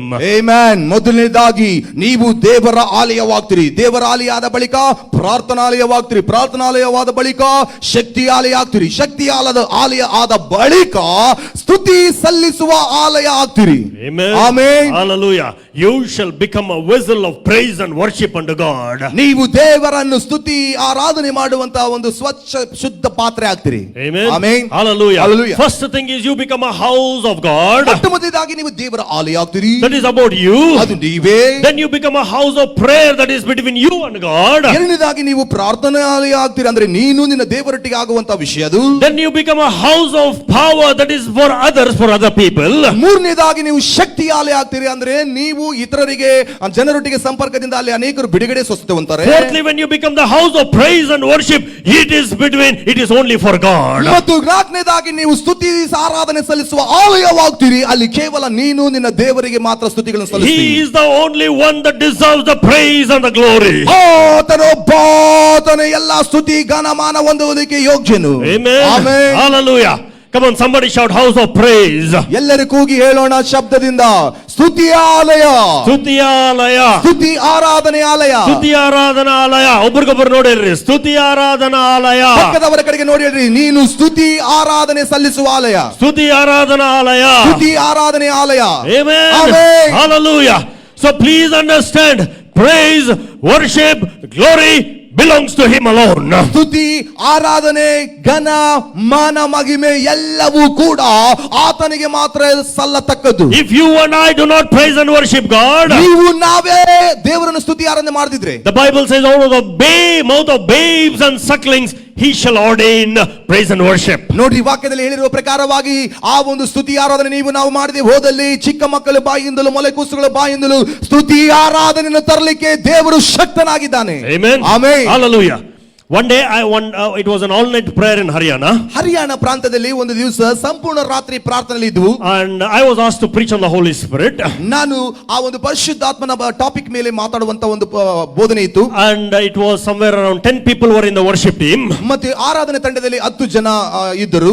And as the power of God began to move in that midnight hour, ಆ ಮಧ್ಯರಾತ್ರಿಯ ತಡರಾತ್ರಿಯಲ್ಲಿ ದೇವರ ಶಕ್ತಿ ಚಲಿಸಿದಾಗ, you know what happened? Something tremendous, beautiful happened. ಅದ್ಭುತವಾದಂತ ಆ ಒಂದು ಆಶ್ಚರ್ಯಕರ ಸಂಗತಿ ಜರುಗಿತು. The power of God began to hit that place. ನೋಡ್ರಿ, ಇದ್ದಕ್ಕಿದ್ದಂತೆ ಆ ಸ್ಥಳಕ್ಕೆ ದೇವರ ಶಕ್ತಿ ಬಂದು ತಾಕಿತು. And the Spirit of God began to fill that sanctuary. ಮಾತ್ರವಲ್ಲ, ಪ್ರಾಂಗಣವೆಲ್ಲವೂ ಕಟ್ಟಡದಲ್ಲಿ ದೇವರ ಆತ್ಮ ಅಭಿಷೇಕ ಇತ್ತು. And nobody, the worship team, only the translator and I were standing, and nobody to lead us into praise and worship. ನೋಡ್ರಿ, ಕೇವಲ ಅಲ್ಲಿ ಪ್ರಸಂಗ ಮಾಡತಕ್ಕಂತ ನಾನು ಮತ್ತೆ ತರ್ಜುಮೆ ಮಾಡುವಂತ ವ್ಯಕ್ತಿ ಇಬ್ಬರೇ ಇದ್ದಾವೆ, ಆದ್ರೆ ಅಲ್ಲಿ ಆರಾಧನೆ ನಡೆಸಲಿಕ್ಕೆ ಯಾರು ಕೂಡ ಅಲ್ಲಿ ಇಲ್ಲ ಇಲ್ಲವೇ ಇಲ್ಲ. And everybody, even the worship team, everybody were filled with the Holy Spirit. They were all fall flat on the faces. ಏನಾಗಿದೆ ಅಂದ್ರೆ ಆರಾಧನೆ ನಡೆಸಕ್ ಆಗ್ತಾ ಇಲ್ಲ ಅಂದ್ರೆ ಅವರು ಇದ್ದಾರೆ, ಆದ್ರೆ ಈ ಆ ವೇದಿಕೆ ಮೇಲೆ ಸಂಪೂರ್ಣವಾಗಿ ಅವರು ಆರಾಧನೆ ನಡೆಸುವಂತ ತಂಡ ಪರಿಶುದ್ಧಾತ್ಮನಿಂದ ತುಂಬಿದವರಾಗಿ ಅವರು ಕೆಳಗಡೆ ಬಿದ್ದು ಒಳ್ಳಾಡ್ತಾ ಇದ್ದಾರೆ. Something spectacular happened at night. ಆ ರಾತ್ರಿ ಸಮಯದಲ್ಲಿ ಬಹಳ ಚಿರಸ್ಮರಣೀಯವಾದಂತ ಒಂದು ಘಟನೆ ಆಯ್ತು. Small children, they were leading the worship. ಚಿಕ್ಕ ಚಿಕ್ಕ ಮಕ್ಕಳು ಬಂದ್ಬಿಟ್ಟು ಅಲ್ಲಿ ಆರಾಧನೆ ನಡೆಸಿದ್ರು. I'm telling you the truth. ನಾನು ಸತ್ಯವನ್ನು ಹೇಳ್ತಾ ಇದ್ದೇನೆ. Small people, 5 to 6 small people, they were singing songs of praise and worship there. And the flow of the Holy Ghost was not interrupted during the whole service. But the flow of God was very, very beautiful. And God ordained praise and worship from those little children. ಆ ಚಿಕ್ಕ 5-6 ಮಕ್ಕಳಿಂದಲೇ ಪ್ರಿಯರೇ ಆರಾಧನೆ ನಡೆಸಲ್ಪಡ್ತು. ಇಡೀ ಆರಾಧನೆ ನಡೆಸುವಾಗ ಯಾವುದೇ ಅಡಚಣೆ ಉಂಟಾಗಲಿಲ್ಲ. ಅಷ್ಟರ ಮಟ್ಟಿಗೆ ದೇವರಾತ್ಮನ ಅಭಿಷೇಕ ಪ್ರಸನ್ನತೆ ಹಾಗೆಯೇ ಕೊನೆಯವರೆಗೆ ಹರಿಯಿತು. ಯಾಕಂದ್ರೆ ದೇವರ ವಾಕ್ಯ ಹೇಳುವ ಹಾಗೆ ಚಿಕ್ಕ ಮಕ್ಕಳ ಬಾಯಿಂದ ಮೊಲೆಕುಸುಗಳ ಬಾಯಿಂದ ಸ್ತುತಿಯನ್ನು ದೇವರು ಅಲ್ಲಿ ತರ್ತಾನೆ ಅಂತ ಹೇಳಿ. Amen. Amen. It is everyone's birthright to give praise and worship to him alone. ಆತನಿಗೆ ಮಾತ್ರವೇ ಸ್ತುತಿ ಆರಾಧನೆ ಸಲ್ಲಿಸುವಂತ ಜನ್ಮ ಹಕ್ಕು ನಮ್ಮೆಲ್ಲರದು. Amen. Amen. If you and I cannot give that praise and worship, ನೀವು ನಾವೇ ಆತನಿಗೆ ಸ್ತುತಿ ಆರಾಧನೆ ಸಲ್ಲಿಸದೆ ಹೋಗಲಿ, we will be on the back seat. These children will rise up and stand on the stage. ನಾವು ಕೊನೆ ಸಾಲಿನಲ್ಲಿ ಕುರ್ಚಿಯಲ್ಲಿ ಕೂತ್ಕೊಂಡು ನೋಡಬೇಕಾಗುತ್ತೆ. ಆದರೆ ಈ ಚಿಕ್ಕ ಮಕ್ಕಳು ಮುಂದೆ ಬಂದ್ಬಿಟ್ಟು ಆರಾಧನೆ ನಡೆಸುವವರಾಗಿರಬೇಕು. The praise and worship team is not here for entertainment. ಇಲ್ಲಿ ಸ್ತುತಿ ಆರಾಧನೆ ತಂಡ ಯಾವುದೇ ನಮ್ಮನ್ನು ಮನರಂಜನೆ ಮಾಡ್ಲಿಕ್ಕಾಗಿ ಇಲ್ಲ, Nor are they performing an event. ಅಥವಾ ಯಾವುದೇ ಕಾರ್ಯಕ್ರಮವನ್ನು ಇಲ್ಲಿ ಏನು ತೋರಿಸಲಿಕ್ಕೆ ಪ್ರದರ್ಶನಕ್ಕಾಗಿ ಇಲ್ಲ. But they are here to guide us, to lead us into worship and ಆರಾಧನೆ praise. ತಂಡ ಇಲ್ಲಿ ಇರೋದು ನಾವು ಸಭೆಯೆಲ್ಲ ಆ ದೇವರನ್ನು ಆರಾಧನೆಯಲ್ಲಿ ನಡೆಸಲಿಕ್ಕಾಗಿ. Nor praise and worship is for the people to come late. ಹೌದು, ಸ್ತುತಿ ಆರಾಧನೆ ಅಂದ್ರೆ ವಾಕ್ಯ ಕೇಳೋರಿಗೆ ನಿಧಾನವಾಗಿ ಬರೋರಿಗೋಸ್ಕರ ಸಮಯನ ಸುಮ್ಮನೆ ಹೇಳ್ಕೊಂಡು ಹೋಗೋದಕ್ಕೆ ಟೈಮ್ ಪಾಸ್ಗೋಸ್ಕರ ಆರಾಧನೆ But ಮಾಡಲಿಲ್ಲ. if you are a house of praise, ನೀವು ಸ್ತುತಿಯ ಆರಾಧನೆ ಮಾಡುವವರಾಗಿದ್ರೆ you shall be always on your toes to give that praise and worship to God. ನೀವು ದೇವರಾಲಯದಲ್ಲಿ ಯಾವಾಗ ಸ್ತುತಿ ಆರಾಧನೆ ಸ್ಟಾರ್ಟ್ ಆಗುತ್ತೋ ಆ ಟೈಮಿಗೆ ಇದ್ದು ದೇವರನ್ನು ಆರಾಧಿಸುವಂತ ಆಲಯ ನೀವಾಗಿರ್ತೀರಿ. Amen. Amen. Hallelujah. House of God, ದೇವರ ಆಲಯ, house of prayer, ಪ್ರಾರ್ಥನಾ ಆಲಯ, house of power. ಶಕ್ತಿ ಆಲಯ, Finally you become a house of praise. ಕೊನೆಯದಾಗಿ ಸ್ತುತಿ ಆರಾಧನೆ ಸಲ್ಲಿಸುವ ಆಲಯ ಆಗ್ತಿ. And you know the praise and worship is the only thing that God desires from each one of us. ನಮ್ಮೊಬ್ಬೊಬ್ಬರಿಂದಲೂ ಕೂಡ ದೇವರು ಬಯಸುವಂತದ್ದೆಲ್ಲವೂ ಕೂಡ ಅದು ಕೇವಲ ಸ್ತುತಿ ಆರಾಧನೆ ಮಾತ್ರ. If you and I cannot give God the praise and worship, I repeat, we can give God nothing. ಹೌದು, ದೇವರಿಗೆ ಸಲ್ಲಿಸಬೇಕಾದಂತ ಸ್ತುತಿ ಆರಾಧನೆ ನೀನು ನಾನೇ ದೇವರ ಮಕ್ಕಳಾಗಿ ಸಲ್ಲಿಸಿದೆ ಹೋದಲೇ ಇನ್ನು ದೇವರಿಗೆ ಅದಕ್ಕಿಂತ ಹೆಚ್ಚಾಗಿ ನೀನು ಏನು ಕೊಡ್ಲಿಕ್ಕೆ ಸಾಧ್ಯ ಹೇಳ್ರಿ? Amen. ಏನು ಕೊಡಕ್ಕಾಗಲ್ಲ. Hallelujah. ಹಲ್ಲೆಲೂಯಾ. Tonight ಈ ರಾತ್ರಿ we're going to take a couple of minutes time. ನಾವು ಸ್ವಲ್ಪ ಕ್ಷಣಗಳು ಅಥವಾ ನಿಮಿಷಗಳನ್ನು ತೆಗೆದುಕೊಂಡು Let's retrospect ourselves. ನಮ್ಮನ್ನು ನಾವೇ ಪರೀಕ್ಷೆ ಮಾಡಿಕೊಳ್ಳೋಣ. If there is anything that needs driving out or the overturning, let's take hold of it, kick it out of our lives, and let's be assured that God has called us to be house of God. ದೇವರು ನಮ್ಮನ್ನು ದೇವರ ಆಲಯ ಅಂತ ಕರೆದಿದ್ದಾನೆ. ಈ ಆಲಯದಲ್ಲಿ ಹಾಗಾದಲ್ಲಿ ದೇವರಿಗೆ ಇಷ್ಟ ಇಲ್ಲದಿರುವಂತ ಸಂಗತಿಗಳು, ಹೊರಗೆ ಹಾಕುವಂತ, ಹೊರಗೆ ಓಡಿಸುವಂತ, ತಲೆ ಕೆಳಗೆ ಮಾಡುವಂತ ಸಂಗತಿಗಳು ಏನಾದ್ರೂ ಇದ್ರೆ ಅವುಗಳನ್ನು ಒತ್ತು ಹೊರಗಾಕಿ ನಾವು ಈ ಸಮಯದಲ್ಲಿ ಶುದ್ಧ ಮಾಡ್ಕೊಳ್ಳೋಣ. Then let us ask God, Lord, make us house of prayer. ನಂತರ ದೇವರಿಗೆ ಕೇಳೋಣ, ದೇವರೇ ನನ್ನನ್ನು ಪ್ರಾರ್ಥನಾಲಯವಾಗಿ ಮಾಡಪ್ಪ. And when you become those two, when you take effort in the two, ಆ ಎರಡು ವಿಷಯದಲ್ಲಿ ನೀವು ಯಾವಾಗ ಪರಿಶ್ರಮ ತೆಗೆದುಕೊಂಡು ನೀವು ಮಾಡ್ತೀರೋ then you become a house of power. ಆಗ ಮಾತ್ರವೇ ನೀವು ಶಕ್ತಿಯ ಆಲಯವಾಗ್ತೀರಿ. Tonight, ಈ ರಾತ್ರಿ if you're serious, ನೀವು ನಿಜವಾಗ್ಲೂ ಗಂಭೀರವುಳ್ಳವರಾದ್ರೆ I challenge you. ಇಲ್ಲಿ ಈ ಒಂದು ಸವಾಲು ವಿಷಯದಲ್ಲಿ You shall see these things coming to pass in your life. ಈ ಸಂಗತಿಗಳು ನಿಮ್ಮ ಜೀವನದಲ್ಲಿ ಜರುಗುವುದನ್ನು ನೀವೇ ಕಣ್ಣಾರೆ ನೋಡ್ತೀರಿ.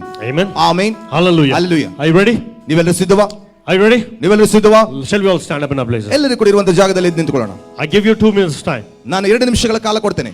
Say, Lord, ಹೇಳಿ, ದೇವರೇ, if there is anything that needs to be driven out of my life, ಅಪ್ಪ ನನ್ನ ಆಲಯದೊಳಗೆ ನಿನಗೆ ಇಷ್ಟವಿಲ್ಲದಿರುವಂತ ಸಂಗತಿಗಳು ಏನಾದರೂ ಹೊರಗೆ ಓಡಿಸುವಂತದ್ದು ಶುದ್ಧ ಮಾಡಿಕೊಳ್ಳೋದು ಇದ್ರೆ, as you enter the temple, ನಿನ್ನ ವಾಕ್ಯ ಹೇಳ್ತದೆ, ನೀನು ಆಲಯದಲ್ಲಿ ಪ್ರವೇಶ ಮಾಡಿದ ಕೂಡಲೇ come into my life. ಅಪ್ಪ ನನ್ನ ಜೀವನದೊಳಗೆ ಬಾ. Kick take out every quality that is not from you. ನಿನಗೆ ಇಷ್ಟವಿಲ್ಲದಿರುವಂತ ಪ್ರತಿ ಒಂದು ಗುಣ, ಪ್ರತಿ ಒಂದು ಆ ಒಂದು ಪಾಪದ ಕೃತ್ಯಗಳನ್ನು ನನ್ನ ಜೀವನದಿಂದ ಹೊರಗಾಕು. And make me a house of God. ನನ್ನನ್ನು ದೇವರಾಲಯವನ್ನಾಗಿ ಮಾಡಪ್ಪ. And make me a house of prayer. ನನ್ನ ಪ್ರಾರ್ಥನಾಲಯವನ್ನಾಗಿ ಮಾಡಪ್ಪ. I want to be that house of power. ನಾನೇ ಆ ಒಂದು ಶಕ್ತಿ ಆಲಯ ಆಗಬೇಕೆಂದಿದ್ದೇನೆ. I want to be that house of praise. ನಾನೇ ಆ ಸ್ತುತಿ ಆಲಯವಾಗಬೇಕೆಂದಿದ್ದೇನೆ. Come on, take a couple of minutes time. ಈ ಸಮಯದಲ್ಲಿ ಕೆಲವು ನಿಮಿಷಗಳ ಕಾಲ ತಗೊಳ್ಳಿ. Just pray, don't look here and there. Deal with your life tonight. ಈ ಸಮಯದಲ್ಲಿ ಯಾರು ಕಣ್ಣು ತೆಗೆದು ಆ ಕಡೆ ನೋಡೋದು ಬೇಡ. ಕಣ್ಣುಗಳು ಮುಚ್ಚಿಕೊಂಡು ನಿಮ್ಮ ಜೀವಿತವನ್ನು ನೀವೇ ಈಗ ಪರಿಶೀಲನೆ ಮಾಡಿಕೊಂಡು ಏನೇನು ಹೊರಗೆ ಹಾಕಬೇಕು ಅವನ್ನು ಹೊರಗೊಡಿಸಿ. Young people, small children, ಯವನಸ್ಥರೇ, ಚಿಕ್ಕ ಮಕ್ಕಳೇ, God has a calling upon your life. ದೇವರ ಕರೆ ನಿಮಗಾಗಿ ಇಟ್ಟಿದ್ದಾನೆ. God is going to ordain praise from your life. ಏಕೆಂದರೆ ದೇವರು ನಿನ್ನ ಮುಖಾಂತರವೇ ದೇವರು ತನ್ನ ಸ್ತುತಿಯನ್ನು ನೇಮಿಸಿಟ್ಟಿದ್ದಾನೆ. Yes. Do you have hatredness? ನಿಮ್ಮ ಒಳಗೆ ಆ ಒಂದು ಹಗೆತನ, ದ್ವೇಷ ಉಂಟಾ? Do you have jealousy? ಅಥವಾ ಹೊಟ್ಟೆ ಕಿಚ್ಚು, ಹೊಟ್ಟೆ ಉರಿ ಉಂಟಾ? Do you have rebellion or disobedience? ಅವಿಧೇಯತೆ ಮತ್ತು ಈ ರೀತಿಯಲ್ಲಿ ತಿರುಗಿ ಬೀಳುವಂತ, ಎದುರು ಮಾತಾಡಿ ಎದುರು ನಡ್ಕೊಳ್ಳುವಂತ ಜೀವಿತ ಉಂಟಾ? Say, Lord, with your help I need to kick it out. ಅಪ್ಪ, ನಿನ್ನ ಪವಿತ್ರಾತ್ಮನ ಸಹಾಯದಿಂದ ನಾನು ಅವುಗಳನ್ನು ಹೊರಗೆ ಓಡಿಸ್ಬಿಡ್ತೇನೆ. Whatever quality is not from you, Lord, I want it to be removed. ಅಪ್ಪ, ನಿನಗೆ ನಿನ್ನಿಂದ ಬಾರದೇ ಇರುವಂತ ಗುಣಗಳು ಏನೆಲ್ಲ ಇದಾವೋ, ನಿನಗೆ ಇಷ್ಟವಿಲ್ಲದಿರುವಂತ ಗುಣ ನನ್ನಲ್ಲಿದ್ದರೆ ಈಗಲೇ ಅವುಗಳನ್ನು ಹೊರಗೆ ಹಾಕ್ತೇನೆ. And say, Lord, ಹೇಳಿ, ಸ್ವಾಮಿ, make me that house of God. యేసయ్యಾ, ನನ್ನನ್ನು ಪವಿತ್ರವಾದ ನಿನ್ನ ಆಲಯವನ್ನಾಗಿ ಮಾಡು. I want you to make your dwelling in my life. ಅಪ್ಪ, ನೀನು ನನ್ನ ಆಲಯದಲ್ಲಿ ವಾಸ ಮಾಡಬೇಕಂತೇಳಿ ಬಯಸ್ತೇನೆ. Fill my life with your presence. ಅಪ್ಪ, ನನ್ನ ಜೀವಿತವೆಲ್ಲ ನಿನ್ನ ಪ್ರಸನ್ನತೆಯಿಂದ ತುಂಬಿಸು. Come on, pray. ಬನ್ನಿ ಪ್ರಾರ್ಥಿಸು. Thank you, Jesus. Deal with my life tonight, Lord. ಈ ರಾತ್ರಿ ಕೇಳ್ರಿ, ದೇವರೇ ನನ್ನ ಜೀವಿತವನ್ನು ತಿರುಗ ಕಟ್ಟು.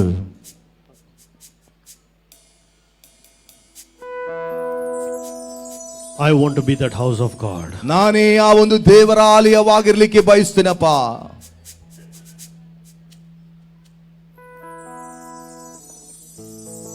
Then Jesus said, ಹಾಗೆ ಯೇಸು ಹೇಳಿದನು, my house will be called a house of prayer. ನನ್ನ ಆಲಯವುದು ಪ್ರಾರ್ಥನಾ ಆಲಯವೆಂದು ಕರೆಯಲ್ಪಟ್ಟಿದೆ. Are you a house of prayer? ಹಾಗಾದಲ್ಲಿ ನೀವು ಪ್ರಾರ್ಥನೆಯಿಂದ ಕೂಡಿರುವ ಆಲಯವಾಗಿದ್ದೀರೋ? Is your body a house of prayer? ನಿನ್ನ ಆಲಯ ಅಥವಾ ನಿನ್ನ ದೇಹ, ನಿನ್ನ ಜೀವನದಲ್ಲಿ, ನಿನ್ನ ದೇಹದಲ್ಲಿ ಪ್ರಾರ್ಥನೆ ಉಂಟಾ? Say, Lord, make me a house of prayer. ಎರಡನೇದಾಗಿ ದೇವರು ಕೇಳ್ರಿ, ದೇವರೇ ನನ್ನನ್ನು ಪ್ರಾರ್ಥನೆ ಮಾಡುವಂತ ಆಲಯವನ್ನಾಗಿ ಮಾರ್ಪಡಿಸು. After that, ಅದಾದ ಬಳಿಕ you shall see people flooding towards you. ಜನರು, the sick, the oppressed, the depressed, the suppressed and the possessed, they're going to make their way towards you. ಆಗ ಮಾತ್ರವೇ ನೀನು ಶಕ್ತಿ ಆಲಯವಾಗ್ತಿ. ಆಗ ಜನರು ಯಾರು ಕುಗ್ಗಿ ಹೋಗಿದ್ದಾರೋ, ಯಾರು ಒತ್ತಡಕ್ಕೆ ಗುರಿಯಾಗಿದ್ದಾರೋ, ಯಾರು ದಬ್ಬಾಳಿಕೆಗೆ ಗುರಿಯಾಗಿದ್ದಾರೋ, ಯಾರು ಖಿನ್ನತೆಗೆ ಗುರಿಯಾಗಿದ್ದಾರೋ, ರೋಗದಲ್ಲಿ ಇದ್ದಾರೋ, ನಿನ್ನ ಅಡ್ರೆಸ್ ಅನ್ನು ಹುಡ್ಕೊಂಡು ಬಂದು ಸ್ವಸ್ಥತೆ ಹೊಂದಿಕೊಳ್ತಾರೆ. Like that servant of Naaman said, there is a prophet in Israel, his name is Elisha. So there people will get a revelation of who you are and where you are. ಹೌದು, ಯಾವ ರೀತಿಯಲ್ಲಿ ಆ ಒಂದು ಪ್ರವಾದಿ ಆಗಿರುವಂತ ಒಬ್ಬ ಎಲಿಷನ್ ಅಂತನವನು ಇದ್ದಾನೆ. ಆ ನಾಮಾನನಿಗೆ ಗೊತ್ತಾಗುತ್ತೆ, ಆವಾಗ ಪ್ರಖ್ಯಾತಿಗೆ ಹೊಂದಿರ್ತಾನೆ. ಹಾಗಾಗಿ ಆ ನಾಮಾನನು ಹೋಗ್ಬಿಟ್ಟು ಆ ಪ್ರವಾದಿ ಇದ್ದಾನೆ, ಅಲ್ಲಿ ಹೋದ್ರೆ ನಾನು ಗುಣವಾಗ್ತೇನೆ ಅಂತೇಳಿ ಅಲ್ಲಿ ಹೋಗಿ ಗುಣವಾದನು. Then you're going to be a house of praise. ಆಗ ಕೊನೆಯದಾಗಿ ನೋಡುವಾಗ ನೀವು ಸ್ತುತಿ ಆಲಯವಾಗ್ತೀರಿ. Amen. Amen. Hallelujah. Hallelujah. Are you ready to demonstrate that you are a house of praise and worship? ನೀವು ಸ್ತುತಿಯ ಆರಾಧನೆ ಆಲಯ ಅಂತೇಳಿ ಪ್ರತ್ಯಕ್ಷ ಪಡಿಸುವಂತವರಾಗಿ ಇರ್ತೀರಾ ಈ ಸಮಯದಲ್ಲಿ? Come on, lift up your hands. ಬನ್ನಿ, ಎಲ್ಲರೂ ಕೈ ಎಳೆತಿ. Everybody. ಎಲ್ಲರೂ Couple of minutes, last couple of minutes. ಇನ್ನಿರುವಂತ 2-3 ನಿಮಿಷಗಳ ಕಾಲ Say, Lord, I want to be that house of praise and worship. ಹೇಳ್ರಿ, ದೇವರೇ ನಾನು ಸ್ತುತಿ ಆರಾಧನೆ ಸಲ್ಲಿಸುವಂತ ಆಲಯವಾಗಲಿಕ್ಕೆ ಬಯಸ್ತೇನೆ. Never worry about who's standing next to you. ನಿಮ್ಮ ಪಕ್ಕದಲ್ಲಿ ಯಾರು ನಿಂತಿದ್ದಾರೆ ತಲೆ ಕೆಡಿಸ್ಕೋಬೇಡಿ. Give him the best praise and worship for the next couple of minutes. ಮುಂದಿನ 2-3 ನಿಮಿಷಗಳ ಕಾಲ, 7 ನಿಮಿಷಗಳು ಈ ಸಮಯದಲ್ಲಿ ದೇವರಿಗೆ ಸ್ತುತಿ ಆರಾಧನೆ ಸಲ್ಲಿಸಿ. ಉತ್ತಮ ಸ್ತುತಿ ಆರಾಧನೆ. ಗಾಳಿ ಬೀಸಲಿ ಪ್ರತಿ ಮನಸ್ಸನು ಅದುದಾಗಲಿ ನನ್ನ ಮೇಲೆ ದಯವಿಡು ತಂದೆ. ಪ್ರಾರ್ಥಿಸುವೆ ನಾನು ನಿಮಗೆ. ಎಲ್ಲರ ಕಣ್ಣು ಮುಚ್ಚಿಕೊಂಡು 2 ಕೈ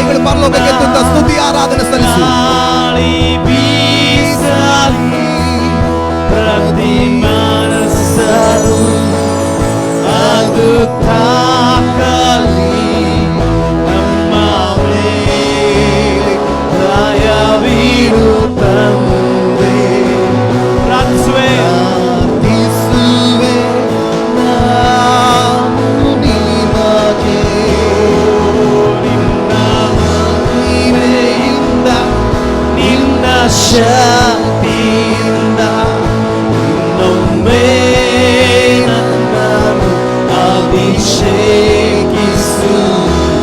ನಿನ್ನ ಮಹಿಮೆಯಿಂದ ನಿನ್ನ ಶಕ್ತಿಯಿಂದ ಇನ್ನೊಮ್ಮೆ ನನ್ನನ್ನು ಅಭಿಷೇಕಿಸು.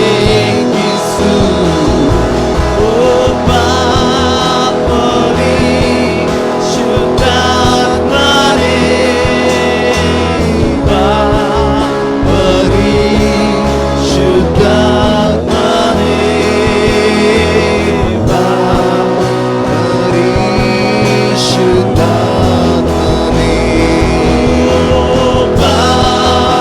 ಪಾಪರಿ ಶುದ್ಧಾತ್ಮನೇ, ಪಾಪರಿ ಶುದ್ಧಾತ್ಮನೇ,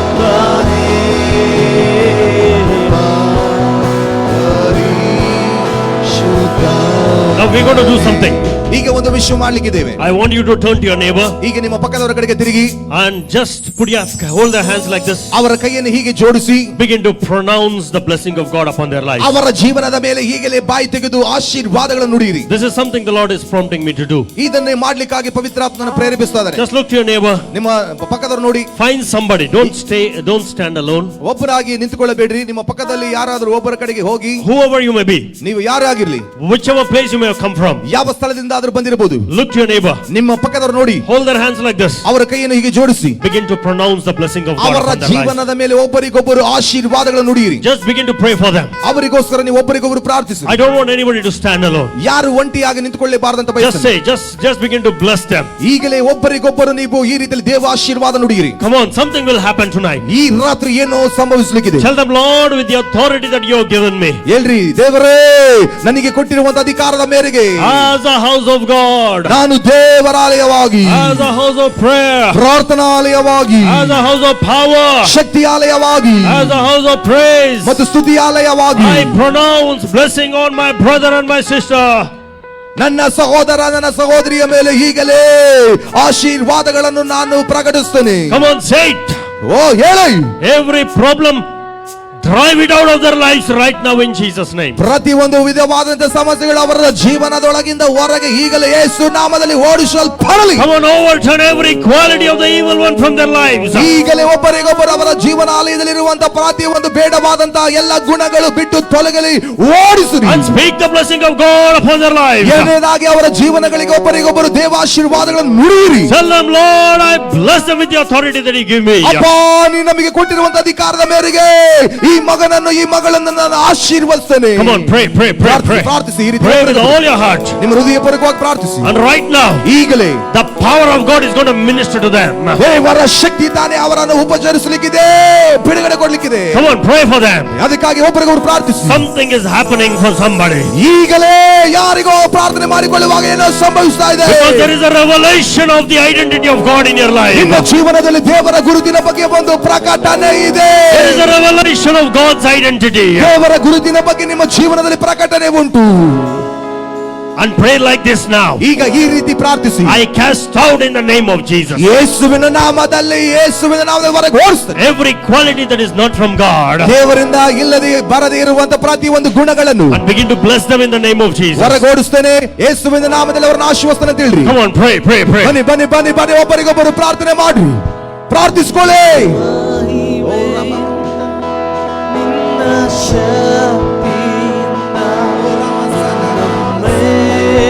ನಮ್ಮ ಅಭಿಷೇಕಿಸು. ನಿನ್ನ ಮಹಿಮೆಯಿಂದ ನಿನ್ನ ಶಕ್ತಿಯಿಂದ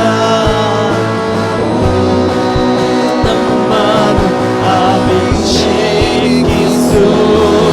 ನಿನ್ನ ಮಹಿಮೆಯಿಂದ ನಿನ್ನ ಶಕ್ತಿಯಿಂದ ನಮ್ಮನ್ನು ಅಭಿಷೇಕಿಸು.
ಮಹಿಮೆಯಿಂದ ನಿನ್ನ ಶಕ್ತಿಯಿಂದ ಇನ್ನೊಮ್ಮೆ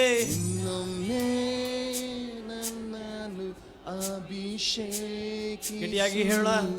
ನಿನ್ನ ಮಹಿಮೆಯಿಂದ ನಿನ್ನ ಶಕ್ತಿಯಿಂದ ಇನ್ನೊಮ್ಮೆ ನನ್ನನ್ನು ಅಭಿಷೇಕಿಸು.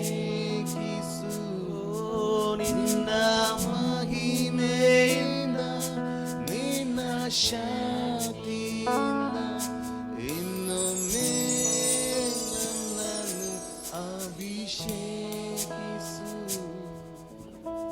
Father, we commit thy people into the hands tonight. ತಂದೆ, ಈ ರಾತ್ರಿ ನಿನ್ನ ಮಕ್ಕಳನ್ನು ನಿನ್ನ ಕೈಗೆ ಒಪ್ಪಿಸ್ತೇವೆ. Thank you for the revelation of your identity in your people's lives. ನಿನ್ನ ಮಕ್ಕಳ ಜೀವನದಲ್ಲಿ ನಿನ್ನ ಗುರುತನ್ನು ನೀನು ಒದಗಿಸಿ ಕೊಟ್ಟಿದ್ದಕ್ಕಾಗಿ, ಪ್ರಕಟಣೆ ಕೊಟ್ಟಿದ್ದಕ್ಕಾಗಿ ವಂದನೆ. Let them see victory upon victory from now on, O God. ಈ ಕ್ಷಣದಿಂದಲೇ ಜಯದ ಮೇಲೆ ಜಯ ಅವರು ಕಾಣಲಿ. Bless your people tonight in the name of Jesus. ಯೇಸುವಿನ ಹೆಸರಿನಲ್ಲಿ ನಿನ್ನ ಮಕ್ಕಳನ್ನು ಆಶೀರ್ವದಿಸು. No sickness shall reign their lives. ಯಾವ ರೋಗ ಕಾಯಿಲೆ ನಿನ್ನ ಮಕ್ಕಳ ಹತ್ತಿರಕ್ಕೂ ಬರಬಾರದು. No crisis shall uphold them. ಯಾವ ಬಿಕ್ಕಟ್ಟು ಅವರನ್ನು ಸ್ವಾಮಿ ಎಷ್ಟು ಮಾತ್ರಕ್ಕೂ ಸ್ವಾಧೀನ ಪಡಿಸ್ಕೋಬಾರದು. No stronghold shall hold their lives. ಮಾತ್ರವಲ್ಲ, ಯಾವ ಬಲಿಷ್ಠನ ಕೋಟೆ ಕೊತ್ತಲುಗಳು ಅವರನ್ನು ಆಳ್ವಿಕೆ ಮಾಡಬಾರದು. Tonight you shall be their stronghold, O God. ಈ ರಾತ್ರಿ ನೀನು ಮಾತ್ರವೇ ಅವರ ಆಶ್ರಯ ದುರ್ಗ ಕೋಟೆಯಾಗಿದೆ.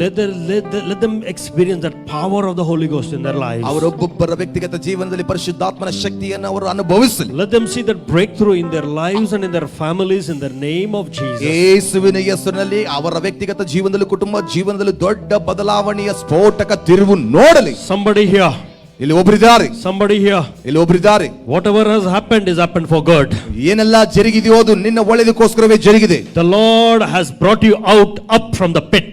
ದೇವರು ತಾನೇ ಆ ಒಂದು ಕುಣಿ ಹಳ್ಳದಿಂದ ತಗ್ಗಿನಿಂದ ದೇವರನ್ನ ಮೇಲಕ್ಕೆ ಎತ್ತಿದ್ದಾನೆ. You were very close to destruction. ನೀನು ನಾಶನಕ್ಕೆ ಬಹಳ ಹತ್ತಿರವಾಗಿದ್ದಿ. But God has brought you out. ಆದ್ರೆ ದೇವರೇ ಅದನ್ನು ತಪ್ಪಿಸಿ ಮೇಲಕ್ಕೆತ್ತಿದ್ದಾನೆ. Focus on Him. ಆತನ ಮೇಲೆ ಗಮನವಿಡು, ದೃಷ್ಟಿಸು. The purposes of God are very, very distinct in your life. ದೇವರ ಉದ್ದೇಶಗಳು ನಿನ್ನ ಜೀವನದಲ್ಲಿ ಬಹಳ ಬಹಳ ನಿರ್ದಿಷ್ಟವಾಗಿ ನೆರವೇರಲಿಕ್ಕಿದೆ. That wave is gone.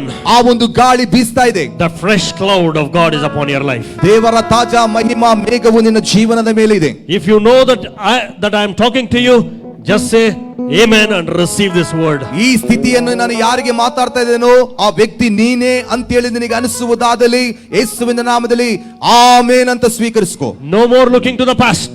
ಇನ್ನು ನೀನು ಎಷ್ಟು ಮಾತ್ರಕ್ಕೂ ಹಿಂದೆ ನೋಡಬೇಡ. There is a green pasture ahead of you. ನಿನ್ನ ಮುಂದುಗಡೆ ಕೇವಲ ಹಸಿರು ಗಾವಲು ಇದೆ. And the Lord is going to lift you like never before.